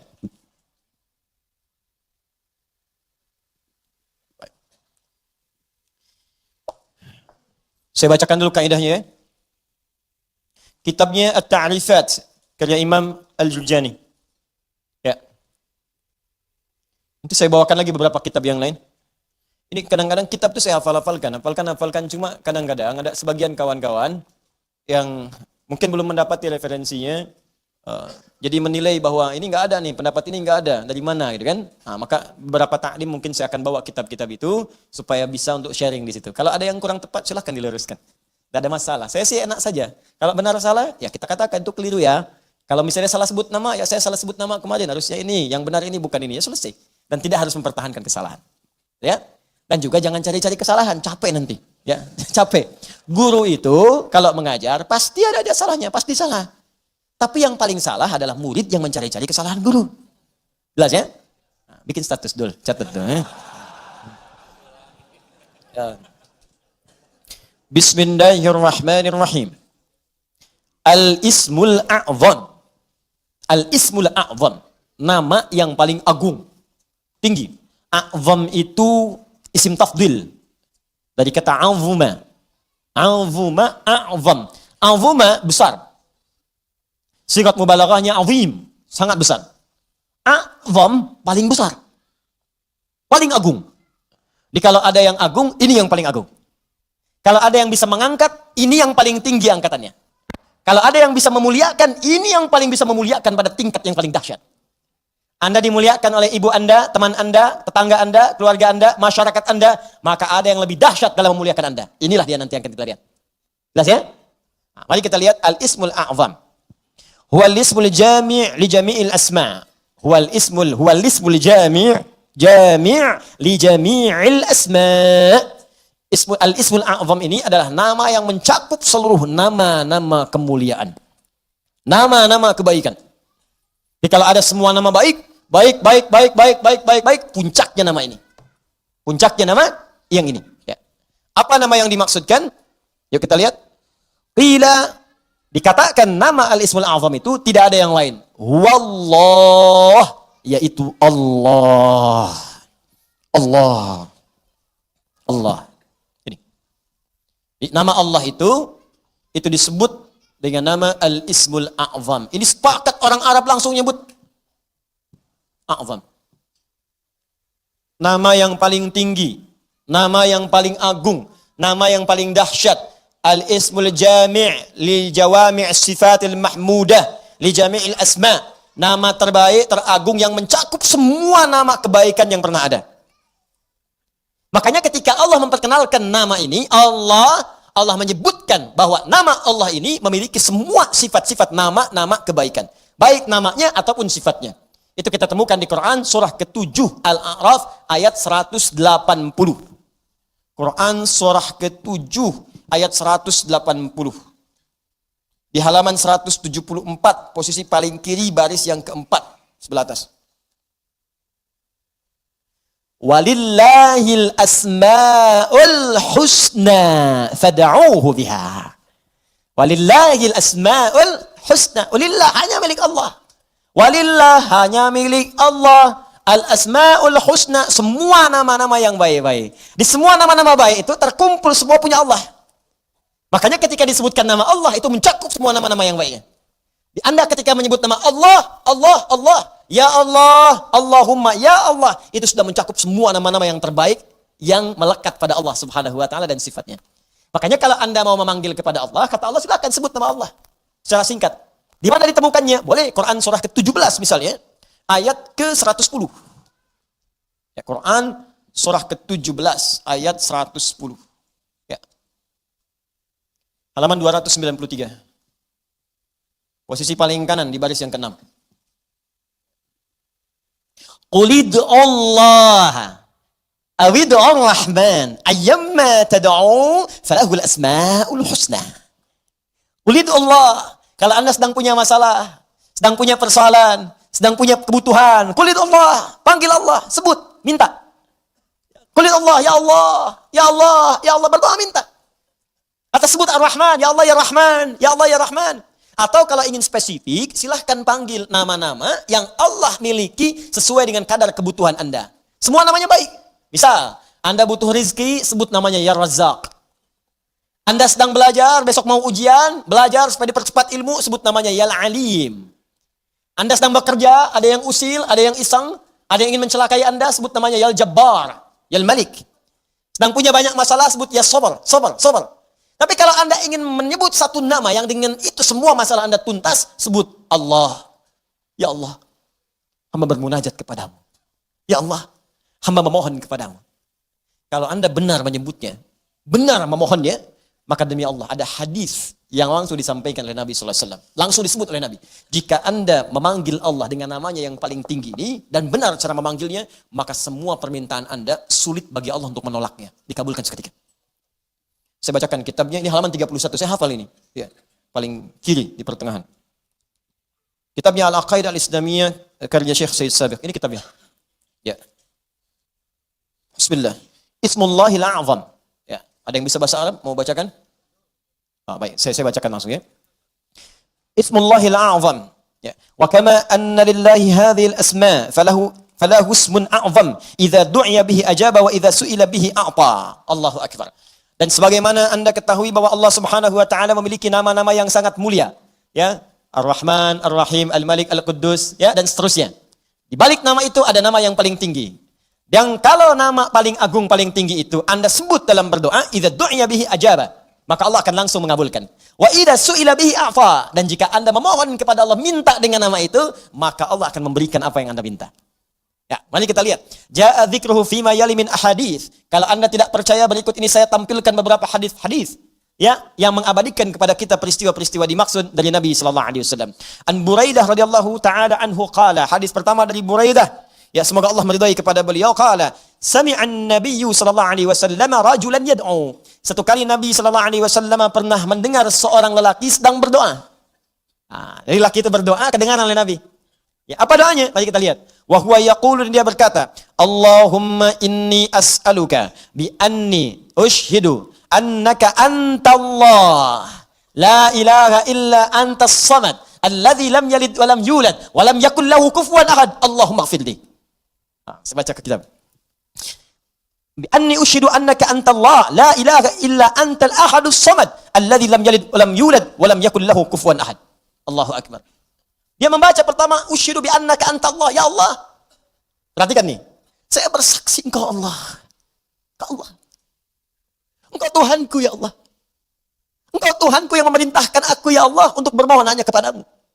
Aku bersaksi Engkau satu-satunya Tuhan, tidak ada Tuhan yang lain. Aku bersaksi hanya memohon kepadamu, tidak ada syarikat untukmu. Allah disebutkan namanya. Maka apa yang terjadi? Perhatikan. Faqala walladhi nafsi biyadihi laqad sa'ala Allah bismihil a'zam alladhi idza du'iya bihi ajab wa idza su'ila bihi a'ta. Allahu akbar. Dalam riwayat orang ini berkata, ya Allah ampuni saya, Allahumma ighfirli, ya Allah ampuni saya. Maka kata Nabi, perhatikan kalimatnya kata Nabi, walladzi nafsi biyadi, saya bersumpah karena Allah. Saya bersumpah dengan nama Allah yang menggenggam jiwaku. Di Nabi mempertaruhkan jiwanya, ya, mempertaruhkan dirinya dalam genggaman Allah untuk menyampaikan makna yang sangat dalam ini. Ini sumpah nih. Walladzi nafsi biyadi itu sumpah. Ini sumpah tertinggi dari seorang hamba yang menunjukkan kemudian keesaan Allah Subhanahu wa taala. Nabi itu cukup berkata, kata-katanya benar karena sifatnya itu siddiqul amin. Ya, siddiqul amin. Jadi kalau bersumpah ada yang serius di situ, ada yang sangat penting. Saking pentingnya sampai bersumpah. Anda percaya nggak dengan saya? Tidak, sumpah demi Allah yang menggenggam jiwa saya, yang bisa mewafatkan saya kapanpun. Saya bersumpah. Ini hadis bersumber dari Nabi Sallallahu Alaihi Wasallam. Pertanyaan saya, semakin percaya nggak dengan saya? Semakin ya? Ini Nabi yang bersumpah. Maka kata Nabi, apa kata Nabi? Laqad sa'alallaha bismil a'zam. Orang itu tadi telah memohon kepada Allah dengan menyebutkan nama yang paling tinggi. Nama yang paling agung. Alladzi idza du'iya bihi ajab wa idza suhila bihi a'ta. Nama itu kalau disebutkan dalam doa, maka Allah seketika akan menjawab doanya, dan jika dia meminta, maka akan mengabulkan segala permintaannya. Hadisnya sahih. Hadisnya sahih. Rawahu Abu Dawud wa Tirmidzi wa Nasa'i wa Ibnu Majah wa qala al-Mundziri qala Syekhuna Abu al-Hasan al-Maqdisi wa isnad la mat'ana fihi wa la a'lam annahu ruwiya fi hadha hadits ajwad minhu. Allahu akbar. Hadis ini diriwayatkan oleh para ahli hadis, Abu Dawud, At-Tirmidzi, An-Nasa'i, Ibnu Majah, bahkan Al-Imam Al-Mundziri mengatakan ini riwayat enggak ada celaknya. Enggak ada celaknya, sahih. Sahih. Dan saya tidak melihat riwayat yang lebih baik daripada ini. Hadisnya sahih. Tuh, hadisnya saya tampilkan, riwayatnya saya sampaikan, kitabnya saya tunjukkan, dan manfaatnya kita dapatkan. Allah. Nah, coba pertanyaannya, ini kan kalimat dirangkaikan di situ. Bismillah, Allahnya sudah muncul. Bahkan yang paling dahsyat, Rahman Rahimnya datang. Harusnya kalau sudah Bismillah, sifat Rahman Rahim itu datang. Bismillah, minum, Rahmannya turun, berkah minumannya, dituliskan pahala akhirat dengan Rahimnya. Harusnya begitu. Bismillah, sembuh. Ada keberkahan dalam kesembuhan. Sembuh penyakitnya, dituliskan pahalanya. Istighfar di situ saat sakit ada pahala, segala ada pahala, sembuh. Ada keberkahan dalam sembuhnya. Kalau orang sakit kemudian sembuh, dan sembuhnya ada berkahnya, maka saat sembuh itu, semua hasil dari sakitnya akan mengantarkan dia pada ibadah. Dosa diampuni, begitu sembuh, ibadah dia meningkat. Jadi kalau Anda pernah sakit, Anda istighfar, Anda berdoa, terus sembuh. Nah saat sembuh itu, justru semakin jauh dari Allah. Itu artinya ada yang nggak berkah dalam doa itu. Ada yang nggak berkah dalam obat itu. Ada yang nggak berkah dari orang-orang yang datang menjenguk Anda itu. Ada yang nggak berkah. Kalau berkah itu makin rajin. Kenapa Anda sakit yang datang orang pengajian? Yang datang orang masjid? Jadi begitu Anda selesai sakitnya, datang jadi sembuh, kadang-kadang jadi asbab hidayah. Rajinlah ke masjid nih. Rajin bangun malam. Itu berkah di situ. Itulah bismillah. Nah, sekarang pertanyaannya, apakah setiap orang yang bismillahirrahmanirrahim akan mendapatkan itu semua? Belum tentu. Ada dua syarat. Saya ulangi. Ada dua syarat untuk menyebutkan bismillahirrahmanirrahim, yang dengan kalimat itu, dengan dua syarat ini, kata Allahnya akan memberikan dampak seperti yang tadi disebutkan. Dua syarat. Dua syarat ini melekat pada makna kalimat Allah. Dua.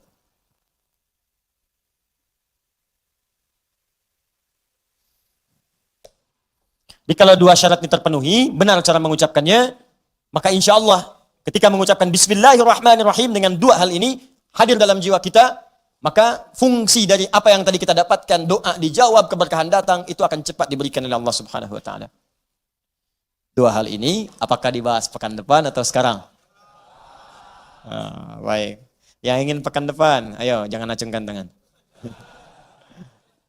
Baik, bahas sekarang ya, sebentar ya, 8 menit lah insya Allah. Pertama, kata Allah itu, kata Allah, Allah itu menunjuk makna uluhiyah, sifat ketuhanan. Sifat ketuhanan.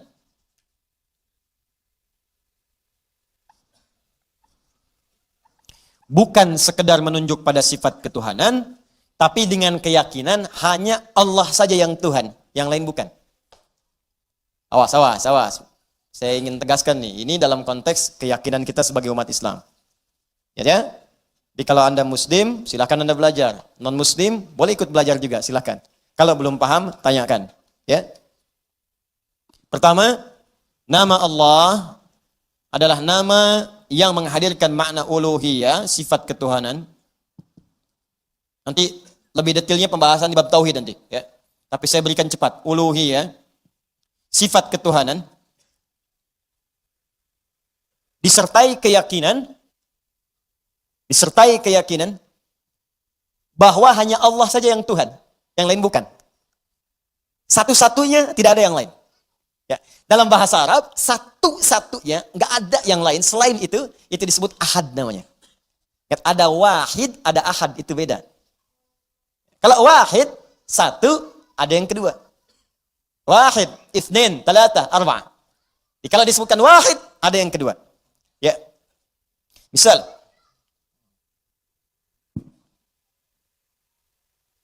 sudah? Muhammad Saiful Wahid. Muhammad Saif Al-Wahid. Saif, anak saya yang insya Allah jadi anak yang baik terpuji, anak yang pertama. Ya. Begitu muncul yang kedua, bisa kita katakan Muhammad misalnya Yusuf Thani. Yusuf, anak saya yang kedua, yang mudah-mudahan jadi baik juga. Jadi kalau disebutkan wahid, itu ada yang kedua. Paham ya? Makanya setiap ada kata wahid, ingin ditujukan kepada Allah, mesti didahului dengan kalimat ilah. Supaya menunjuk pada Allah yang itu saja, bukan yang lain. Makanya ketika menunjuk kata ilah, ya wahid, maka mesti ada ilah sebelumnya. Wa ilahukum ilahu wahid. Ya, maka kalimat wahid diikat dengan kalimat ilah. Tapi dia nggak bisa berdiri sendiri. Kalau ingin kita katakan satu aja yang ini, nggak ada yang lain. Pokoknya nggak ada dua, nggak ada tiga, nggak ada yang lain. Nggak ada setengah, pokoknya cuma ini. Maka kalimatnya ahad. Karena itulah ketika Allah memperkenalkan sifat ketuhanannya, disebut namanya Allah satu, nggak ada yang lain. Quran surah ke-112 turun. Qul huwallahu ahad. Quran surah ke-112. Qul, katakan Muhammad kalau mereka bertanya, siapa Tuhanmu? Apa namanya? Karena ketika Nabi mengerjakan sesuatu, orang-orang Arab dulu bertanya, Muhammad siapa Tuhanmu? Setiap ditanya, Rabb terus, Rabb. Qul a'udzu bi rabbil falaq. Qul a'udzu bi rabbin nas. Rabbana. Kalau kamu punya Rabb, kami pun punya Rabb. Karena Rabb itu sifat rububiyah. Ya, mereka berkata, kami punya Lata, Manat, Uzza. Maka turun surah ini mengatakan, turunkan namanya langsung. Nama yang tidak pernah melekat pada makhluk. Karena ingat, sifat Tuhan itu mesti beda dengan makhluk. Sifat Khalik mesti beda dengan makhluk. Perhatikan, ini dasar berpikir yang sangat mudah. Oke, lihat sini. Kalau kita menyebut Tuhan, Khalik sang pencipta, maka mesti beda, tidak sama dengan makhluk, dengan hamba. Harus beda. Jelas? Jadi gini, kalau makhluk ada yang kuat, berarti Tuhan mesti lebih kuat. Ya? Kalau makhluk dengan Tuhan sama-sama kuat, ya ngapain dipertuhankan? Yang paling dahsyat, paling kacau, paling sulit dipahami, kalau Tuhan lebih lemah daripada makhluk. Jelas ya?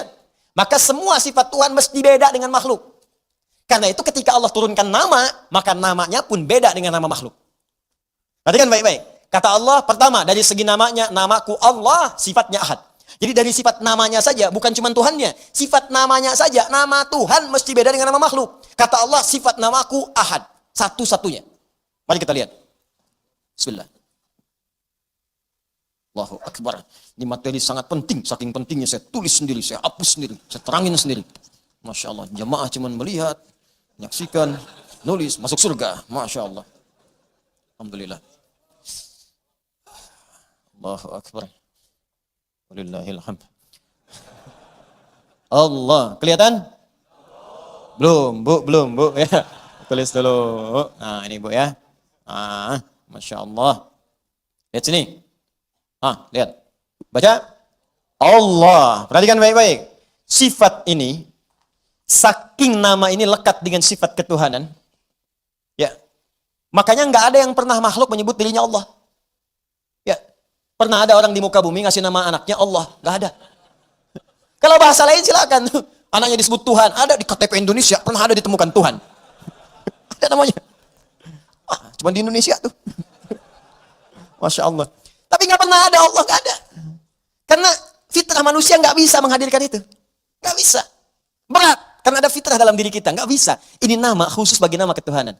Kata Allah dari sifat namanya aja nih. Karena lekat dengan nama Tuhan, sifatnya ahad. Ahad itu satu-satunya yang nggak ada duanya. Yang kalaupun dihilangkan setiap hurufnya akan menunjuk pada makna itu juga. Saking ahadnya, kalau kita hilangkan setiap hurufnya, nunjuknya ke situ juga. Yuk kita lihat. Hapus satu nih. Alifnya hapus, hamzah wasalnya. Baca. Lillahi ma fis samawati wa ma fil ard. Lillah, hanya milik Allah. Ke Allah lagi. Hapus satu lagi. Lamnya satu hapus, maka tasdidnya hilang. Baca. Lahu mulkus samawati wal ard. Lahu, punya Allah juga. Lihat mananya, kembali ke satu lagi. Lahu mulkus samawati wal ard. Hapus lagi lamnya. Hapus tuh. Hapus. Tinggal apa? Hu. Hu itu singkatan dari huwa. Singkatan dari huwa. Hu disingkat huwa. Kalau Anda wakaf membaca kalimat bahkan dalam bahasa Arab, apalagi Al-Quran, berhenti pada kalimat huwa, maka huwa-nya nggak bunyi. Bacanya hu. Huwa-nya nggak bunyi. Contoh apa Ustaz? Quran surah kedua Al-Baqarah ayat 255. Ayat kursi. Allahu la ilaha illa huwal hayyul qayyum. Berhenti di huwa. Allahu la ilaha illa hu. A-nya nggak bunyi. Kalau bunyi, salah bacaan Anda. Walaupun tipis bunyinya. Allahu la ilaha illa hu. Salah. Nggak bisa. Pasti mati. Hu. Ketika disebut hu, maka kembali ke Allah. Hu. Ditanya, apa itu hu itu? Ke huwa ke sini. Siapa huwa itu? Ya balik lagi ke Al-Ikhlas. Kul huwa. Kul, katakan huwa. Yang dimaksud huwa itu Allahu ahad. Ustaz, boleh nggak dihapus semuanya? Boleh, hapus. Siapa takut hapus? Kalau ngapus saja, terangin, tulis, hapus. Oh. Hapus. Kelihatan? Kelihatan tidak? Sesuatu yang tak nampak, yang tak terlihat dalam bahasa Arab disebut dengan ghaib. Ghaib. Ghaib. Ghaib.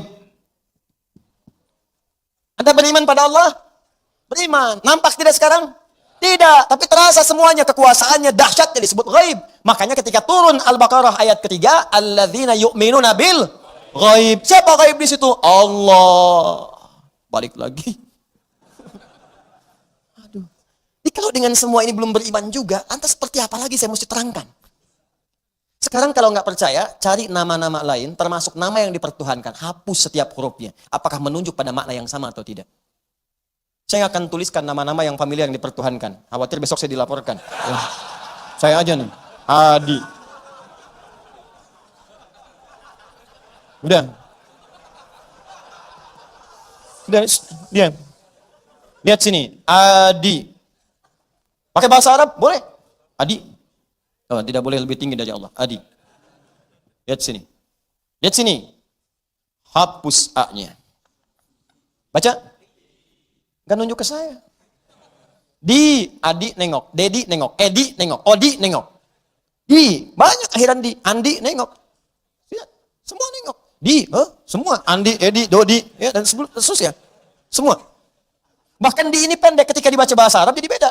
Nih, di panjang, ya. Coba, sekarang hapuskan D-nya. Jadi apa? I. Kan? Siapa itu? Abdul. Paham ya? Coba lihat. Antum tes deh, nama apa aja jadikan kayak tadi. Demi Allah saya katakan, nggak akan bisa. Karena Allah sendiri yang nyampaikan. Ini nama khusus buat saya, kata Allah, beda dengan makhluk. Karena saya Khalik, mesti beda dengan makhluk. Allah menyebut dirinya Khaliq. Quran surah ke-15 ayat 28. Wa idh qala rabbuka lil malaikati inni khaliq. Ketika Rabb berfirman pada seluruh malaikat, saya adalah Khaliq, maka Khaliq mesti beda dengan makhluk. Namanya pun lain. Setiap dihilangkan semua satu hurufnya maka akan menunjuk kepadanya. Makhluk tidak, dihilangkan satu hurufnya maka akan nampak cacat dalam maknanya. Paham? Nah, makanya Anda transfer tuh, hilang satu huruf, nggak bisa nyambung, nggak nyampe uangnya. Silakan. Besok transfer ke saya, coba aja. Ya. Silahkan kalau nggak percaya. Transfer. Ya. Begitu mau ditransfer, hurufnya satu hilang. Ya. Adi hilang misalnya A-nya, di. Ya. Atau misalnya Adi Hidayat, hilang kemudian D-nya. Ya, di Hidayatnya. Adi Hidayat. Balik, ada di telepon. Mohon maaf Pak, ini iya kenapa? Nggak perlu minta maaf, nggak ada yang salah ini. Tidak, ini ada yang keliru D-nya Pak. Bukan, ini kok ada hiat, nggak bisa nyambung. Oh mohon maaf itu kurang D. Oh baik, terima kasih. Dah, ya. Asep, S-nya hilang jadi Aep. Beda kan? Ya. Maaf Pak, ini kok S-nya nggak ada. Oh iya pantesan saya panas. Paham ya? Nah itu satu tuh. Sudah. Kemudian yang paling dahsyat Allah jelaskan lagi. Itu baru nama kata Allah. Kalau mau pakai logika lebih dalam, saya Tuhan kata Allah. Kalian mesti yakin. Kalau pada nama aja belum yakin, Allah kasih lagi logika yang lain. Saya tunjukkan lagi kata Allah. Tuhan itu kata Allah mesti satu. Sebab kalau Tuhan banyak akan jadi masalah. Turunlah Quran surah ke-21 ayat 22. Quran surah ke-21 Al-Anbiya ayat ke-22. Halaman 323. Ya baris yang ke-12 paling kanan sebelah bawah. Lau kana fihima alihatun illallahu lafasadata. Lau kana fihima alihatun.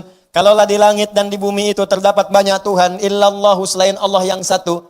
Kata Allah Tuhan itu harus satu. Kalau banyak nanti mengelola langit dan bumi, ngatur langit dan bumi, lafasadata. Pasti hancur, rusak tuh langit dan bumi. Karena Tuhannya banyak. Kenapa? Sederhana. Jangankan Tuhan, makhluk aja kalau banyak, maka pikirannya akan banyak. Seleranya bukan satu, keinginannya beragam. Antum aja kan mau ke sini, baru datang ke sini kan udah diskusi tuh. Lantai 1 enggak, lantai 2. Pada bareng-bareng datangnya. Ya kan? Janganlah, lantai 2 banyak nyamuk, lalu 3 aja, kan nyamuknya capek naik ke atas. Macam-macam lah pokoknya. Saya pengen di bawah aja, biar cepat pulang. Enggak bisa, pengen di atas. Lihat Ustaz, kamu mau lihat Ustaz, apa mau ngaji? Jadi berdebat tuh. Emang kamu siapa? Kamu juga siapa? Enggak jadi. Macam-macam lah pokoknya. Anda kebayang tuh. Suami istri kan begitu juga. Masalah istri mau kondangan aja bisa berdebat. Padahal istri baru 1.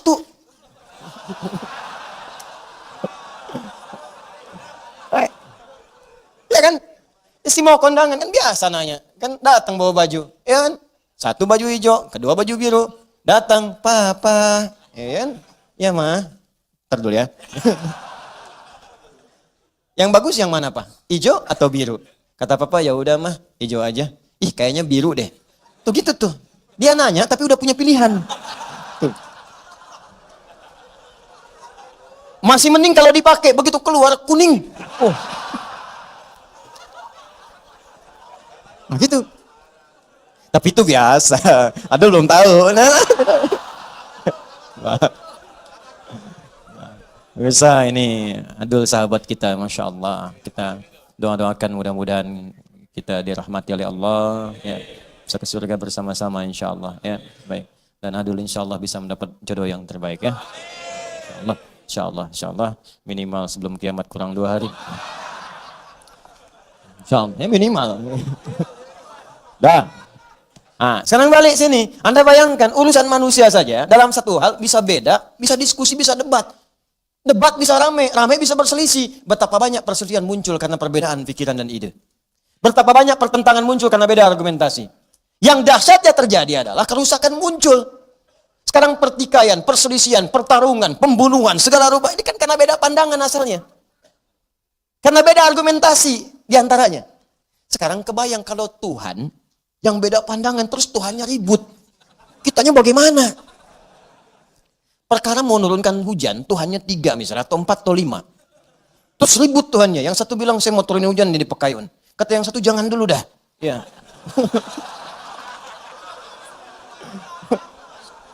Satu bilang ya udah saya jalan tengah aja deh. Mendung aja. Nggak bisa. Ada hamba yang sangat jengkel saya kepadanya. Kasih kilat dia. Nggak bisa yang ramai Tuhan tuh kan. Kamu Tuhan siapa sebetulnya? Kamu juga apa? Oh ramai. Kalau Tuhannya ribut, gimana kita makhluknya? Kebayang tuh. Wah terang lagi. Celuger, mendung lagi. Tegar, panas ini. Ustadz, ini kenapa? Tuhan lagi ribut. Nggak bisa. Ini tafsir. Nggak bisa dilaporkan. Nggak bisa. Yes, nggak boleh tepuk tangan. Nggak boleh. Ingat kita itu menjalin persatuan, ya kebaikan. Kita berargumentasi, diskusi dan seterusnya. Tapi jangan sampai terpecah belah. Paham? Nah, itu cara memahaminya. Nah, jadi itu logika dari Allah. Terakhir yang paling dahsyat, Tuhan itu mesti lebih kuat kata Allah. Makanya diturunkan kisah Nabi Ibrahim, kan? Diturunkan kisah-kisah yang lain, diturunkan ayat misalnya tentang bagaimana ini Tuhan aja nggak bisa nempuk lalat dalam dirinya. Bagaimana bisa dipertuhankan? Karena itu prinsipnya adalah secara logika Tuhan mesti beda dengan makhluk. Paham sampai sini? Nah, kalau sudah paham ya praktekkan Joni. Gitu. Bukan cuma sekedar dipahami, praktekkan. Jadi begitu mengucap bismillah, maka hadirkan sifat penghambaan kita kepada Allah yang kita pertuhankan. Maka nggak akan pernah keluar di lisan kita semua agama sama. Menuju pada Tuhan yang sama. Cuman caranya beda-beda. Mustahil keluar kalimat itu. Menghormati keyakinan yang lain harus. Dan jangan paksa orang untuk membenarkan apa yang kita yakini. Terangkan boleh. Dakwahi iya, maksa jangan. Maksa dosa. Tulis maksa dosa. Selesai. Ya, paham di sini? Karena itu tidak harus mencela. Jangan kemudian menghina.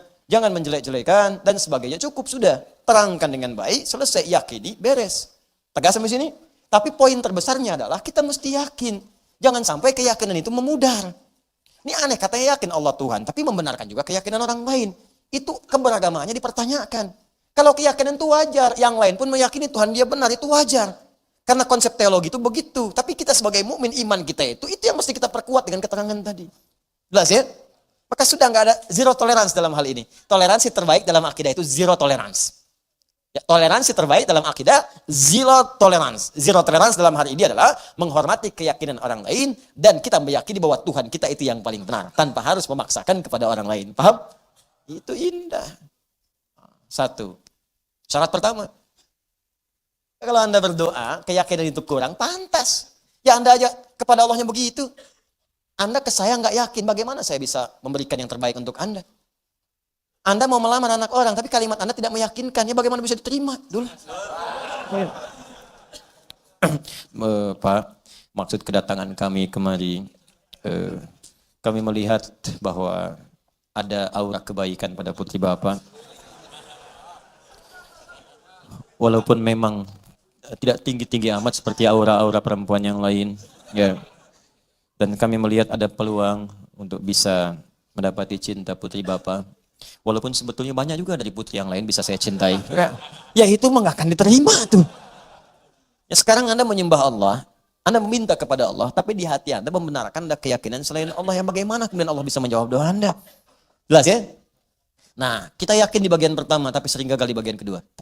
Ini masalah yang terbesar. Nama Allah adalah nama juga yang terkait dengan sifat ubudiyah, haqqul ma'bud atau al-ma'budul haqq. Haqqul ma'bud yang berhak untuk disembah, al-ma'budul haqq yang disembah ini hanya ini saja yang benar, tidak ada yang lain. Ya. Haqqul ma'bud wal ma'budul haqq. Haqqul ma'bud wal ma'budul haqq.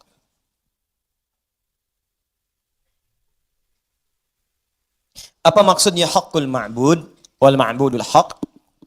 Ketika kita meyakini Allah sebagai Tuhan satu-satunya yang kita pertuhankan, maka konsekuensi Tuhan itu mesti disembah.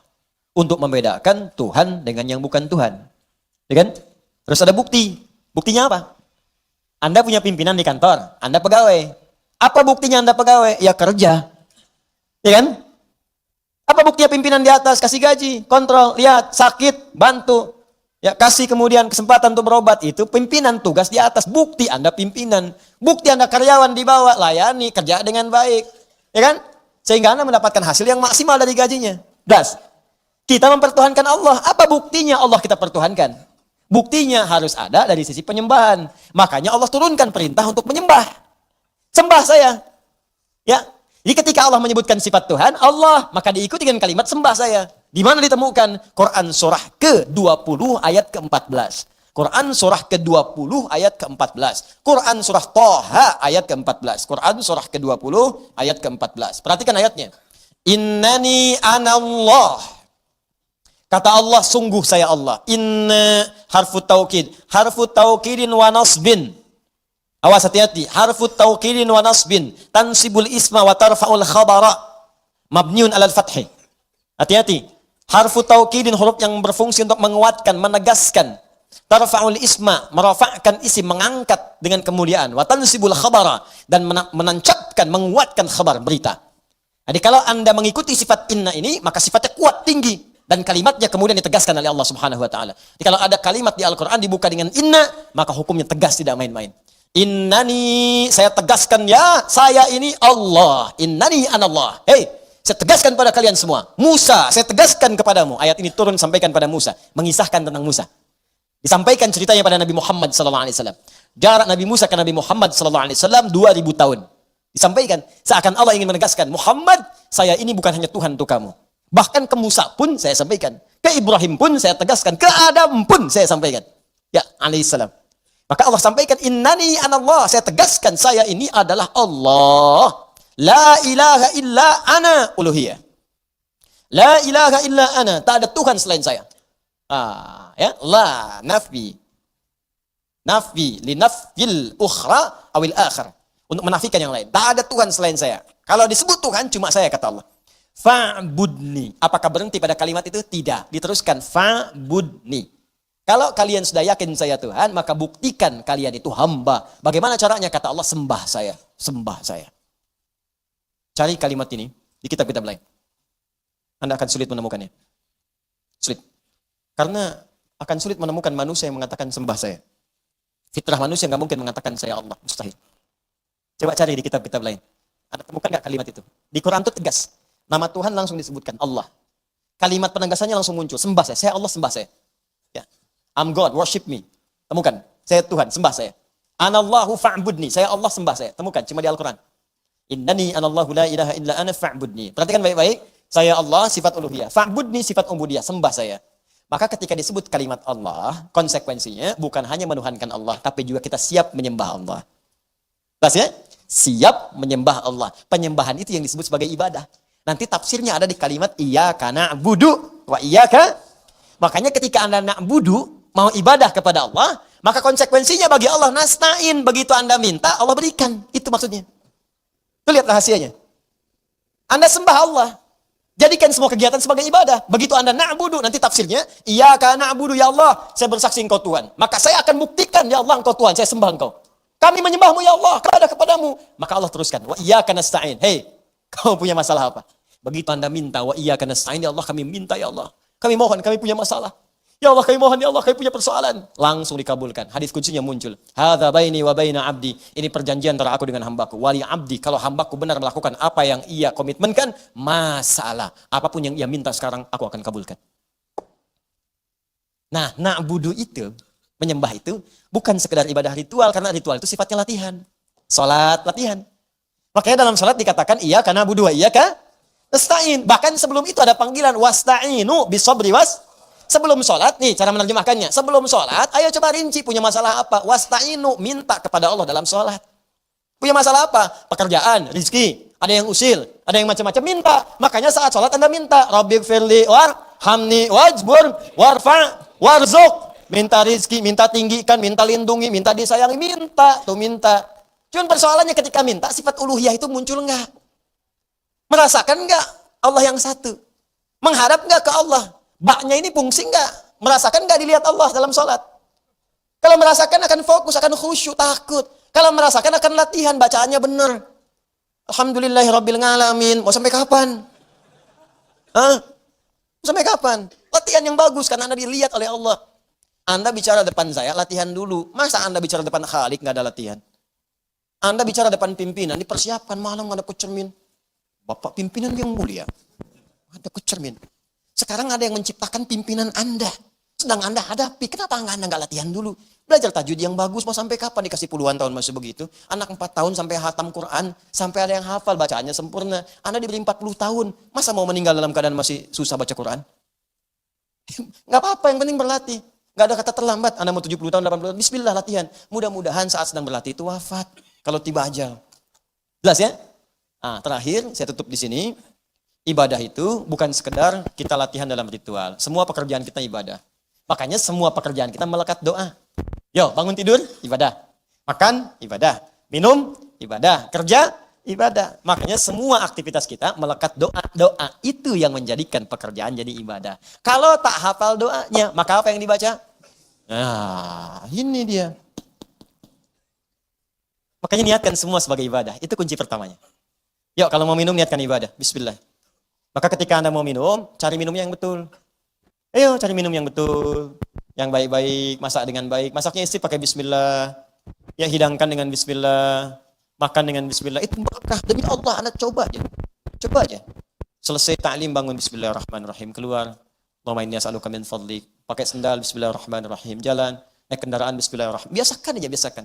Ya terus istighfar, astagfirullah, astagfirullah, astagfirullah. Jalan, astagfirullahaladzim. La ilaha illa huwal hayyul qayyum wa atubu ilaih. Astagfirullah.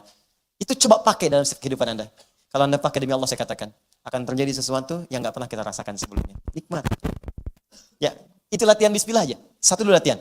Yuk sampai sepekan ya, sampai pekan depan kita bertemu. Latihan dengan baik bismillah. Bukan cuma dibaca. Bukan cuma dibaca.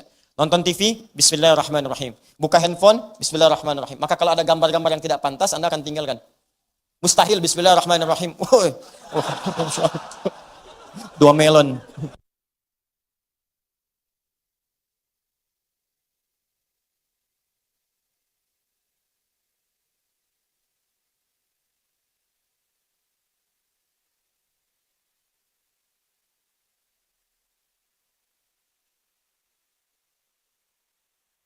Bisa jariah nantinya, itu bahaya. Hati-hati, aurat jangan diumbar-umbar. Ya, dan jangan kemudian bawa-bawa makhluk Allah yang lain. Anda yang pamer aurat, sayuran dibawa-bawa, ya, buah-buahan dibawa-bawa, hewan disalahkan. Ya kan? Awas, hati-hati, tobat istighfar. Ya, istighfar karena kita akan wafat, kita akan kembali kepada Allah Subhanahu wa taala. Saya kira itu materi yang bisa disampaikan malam hari ini, tinggal kita praktek. Saya ingin menyampaikan beberapa informasi. Yang pertama, jaga persatuan. Jaga kesatuan, saling menyayangi khususnya pada saudara-saudari sebangsa kita setanah air. Ya, saya ingin sampaikan kepada saudara-saudari kita di Papua khususnya, kami mencintai saudara-saudariku di sana, ya. Dan kita saudara sebangsa setanah air, mari kita bangun bangsa kita ini. Ya, kita bersama-sama untuk memakmurkannya dari Sabang sampai Merauke, dan mari kita jalin sifat saling mengasihi, menyayangi, saling membantu yang telah dipupuk oleh orang tua kita dahulu. Yang pertama. Yang kedua, saya minta sebagai muslim dimanapun berada, ayo praktekkan nilai keislaman kita, termasuk dalam berinteraksi dengan non-muslim. Ya, kita punya dalam Al-Quran tuntunan segala nilai kebaikan. Berkata yang baik, ya, melihat yang baik, melakukan yang baik, maka buktikan dalam aktivitas keseharian kita insyaAllah. Yang ketiga, teman-teman sekalian, insyaAllah dalam waktu yang dekat ini, kita sedang menyiapkan sesuatu hal-hal yang besar, yang mungkin saya umumkan insyaAllah di pekan yang akan datang. Ya, yang dengan itu mudah-mudahan ada ikhtiar-ikhtiar kebaikan-kebaikan yang diridhai oleh Allah Subhanahu wa taala. Baik, saya kira itu. Dan yang terakhir, bagi teman-teman yang ingin menyimak kesimbangan dakwah dalam konteks kita sedang perbaikan, sedang maintenance, banyak hal yang kita ingin perbaiki di sini. Termasuk holding kita, ini sering keliru orang menilai. Bedakan antara akhyar dengan kuantum akhyar. Akhyar itu media. Ya, media salah satu divisi dari Quantum Akhyar Institute. Holdingnya Quantum Akhyar Institute. Itu yayasan yang kami dirikan tahun 2013 saat saya baru kembali 2 tahun dari Libya. Saya mengingat orang-orang yang paling baik yang pernah berjasa dalam hidup saya. Ibu saya, paman saya saat saya wafat. Kemudian ada kakak ibu yang saat ayah saya wafat. Banyak memberikan perhatian, kasih sayang. Ujung semua namanya akhyar. Ibu saya Rafia akhyar. Paman saya Rafani akhyar. Kakak ibu saya Rafi'uddin akhyar. Akhyar. Ya, beliau yang mendirikan Ormas Dewan Dakwah Islam Indonesia di wilayah Banten. Karena sudah meninggal saya sebut. Ya, ada beberapa yang lain yang saya nggak perlu sebut karena kami tidak pernah menyebutkan keluarga. Maka kita dirikan Quantum Akhyar Institute sebagai bagian bakti saya kepada ibu dan kepada keluarga. Dan saya nggak pernah mengambil manfaat dunia dari situ sepeser pun.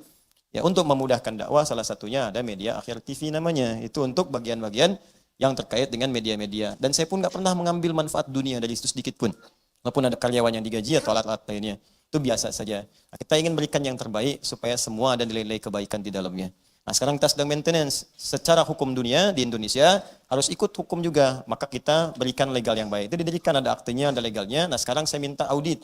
Supaya dengan audit itu hukum di Indonesia pun kita ikuti. Baik, semuanya rapi, jelas, baik. Nah, nanti di akhir semua ada ALC ya, untuk yang tahfidz, taisir dan sebagainya. Itu semua dirapikan. Dan teman-teman yang wakaf pun semuanya kita jadikan wakaf untuk umat Islam. Nanti kayak alat-alat tuh nanti kita berikan laporan. Alat-alat Akhyar TV sekarang ada di mana? Berapa jumlahnya, gitu kan? Kelolanya seperti apa dan seterusnya. Jadi semuanya tahu seperti apa digunakan, ya. Makanya yang pegang itu alat-alat hati-hati. Karena itu alat-alat umat, ya, hati-hati. Gunakan dengan baik dan itu dipertanggungjawabkan. Nanti kita tunjukkan tuh, ada di mana, siapa yang pegang, seperti apa dan seterusnya. Sama juga dengan yang lainnya, ya ALC, kendaraan, semua itu wakaf semua tuh untuk umat Islam. Pokoknya kalau saya dapat sesuatu, berikan menjadi wakaf. Jadi kalau kita meninggal, selesai. Ya, selesai urusan kita dengan manusia, tinggal urusan kita dihisab oleh Allah Subhanahu wa taala. Gambarannya seperti itu. Nah, ini sementara maintenance, tolong fokusnya ke official ya. Di official YouTube ada, kemudian di Facebook ada, ya Instagram ada Adi Hidayat official. Kalau Akhyar kami sudah nggak bisa maintenance tuh, akunnya hilang dari kami itu. Ya, jadi kami nggak bertanggung jawab kalau ada akun Akhyar tiba-tiba tertukar atau ada yang ganti atau yang lain, itu bukan dari kita. Ya, jadi teman-teman bisa silahkan. Kalau ada yang lain, stasiun TV lain silahkan disupport, nggak ada masalah. Ya, kita bersinergi dalam kebaikan. Tapi kalau tiba-tiba berubah itu di luar tanggung jawab kami. Jadi kalau ada yang mengatasnamakan Akhyar atau siapapun itu bukan dari kita. Ya, karena kita sedang maintenance untuk yang lebih baik. Nanti insya Allah tayang lebih bagus lagi. Ya, walaupun mungkin ke depan kita akan maintenance dengan lebih sempurna, dengan lebih baik sesuai kadar ikhtiar kita. Kalau ada yang mau kontribusi silahkan bareng-bareng. Yang isi konten misalnya Ustadz saya bisa ngaji, kita rekam ngaji di situ silahkan. Ustaz, ada ustaz lain bagus. Nanti kita akan sinergi dengan ustaz-ustaz lain. Ya, nanti kita akan hadirkan yang lain, anak-anak yang sekolah yang penghafal Quran. Nanti saya tunjukkan bagaimana keluarga yang hebat tuh, keluarga kelihatan biasa, tapi bisa melahirkan anak-anak penghafal Quran. Ya, sampai hafal nomornya, sampai hafal halamannya, ya, hafal macam-macam. Bahkan dia hafal tuh topik dan sebagainya. Yang nggak dia hafal tetangganya, itu kan Adul nggak hafal tuh dia. Quran hafal. Jadi itu ya. Nah, sudah kita mudah-mudahan sekarang perbaiki pahala yang maksiat-maksiat kita tinggalkan. Jelas ya? Siap insyaallah? Subhanakallahumma wa bihamdika asyhadu an la ilaha illa anta astaghfiruka wa atubu ilaik. Allahumma taqabbal minna innaka antas samiul alim wa tub alaina innaka antat tawwabur rahim. Allahumma la tada' lana fi maqamina hadha wa fi kulli maqamin dhanban illa ghafartah wa la hamman illa farajtah wa la daynan illa qadaytah wa la maridan illa shafaitah wa la hajatan min hawaijid dunya wal akhirati fiha lak ridan wa fiha lana as-salah illa qadaytaha ya arhamar rahimin. Allahumma rabbana atina fid dunya hasanah fil akhirati hasanah wa qina adhaban nar. Fadlika subhana rabbika rabbil izzati amma yasifun wa salamun alal mursalin wa akhiru da'wana alhamdulillahi rabbil alamin. Assalamualaikum warahmatullahi wabarakatuh.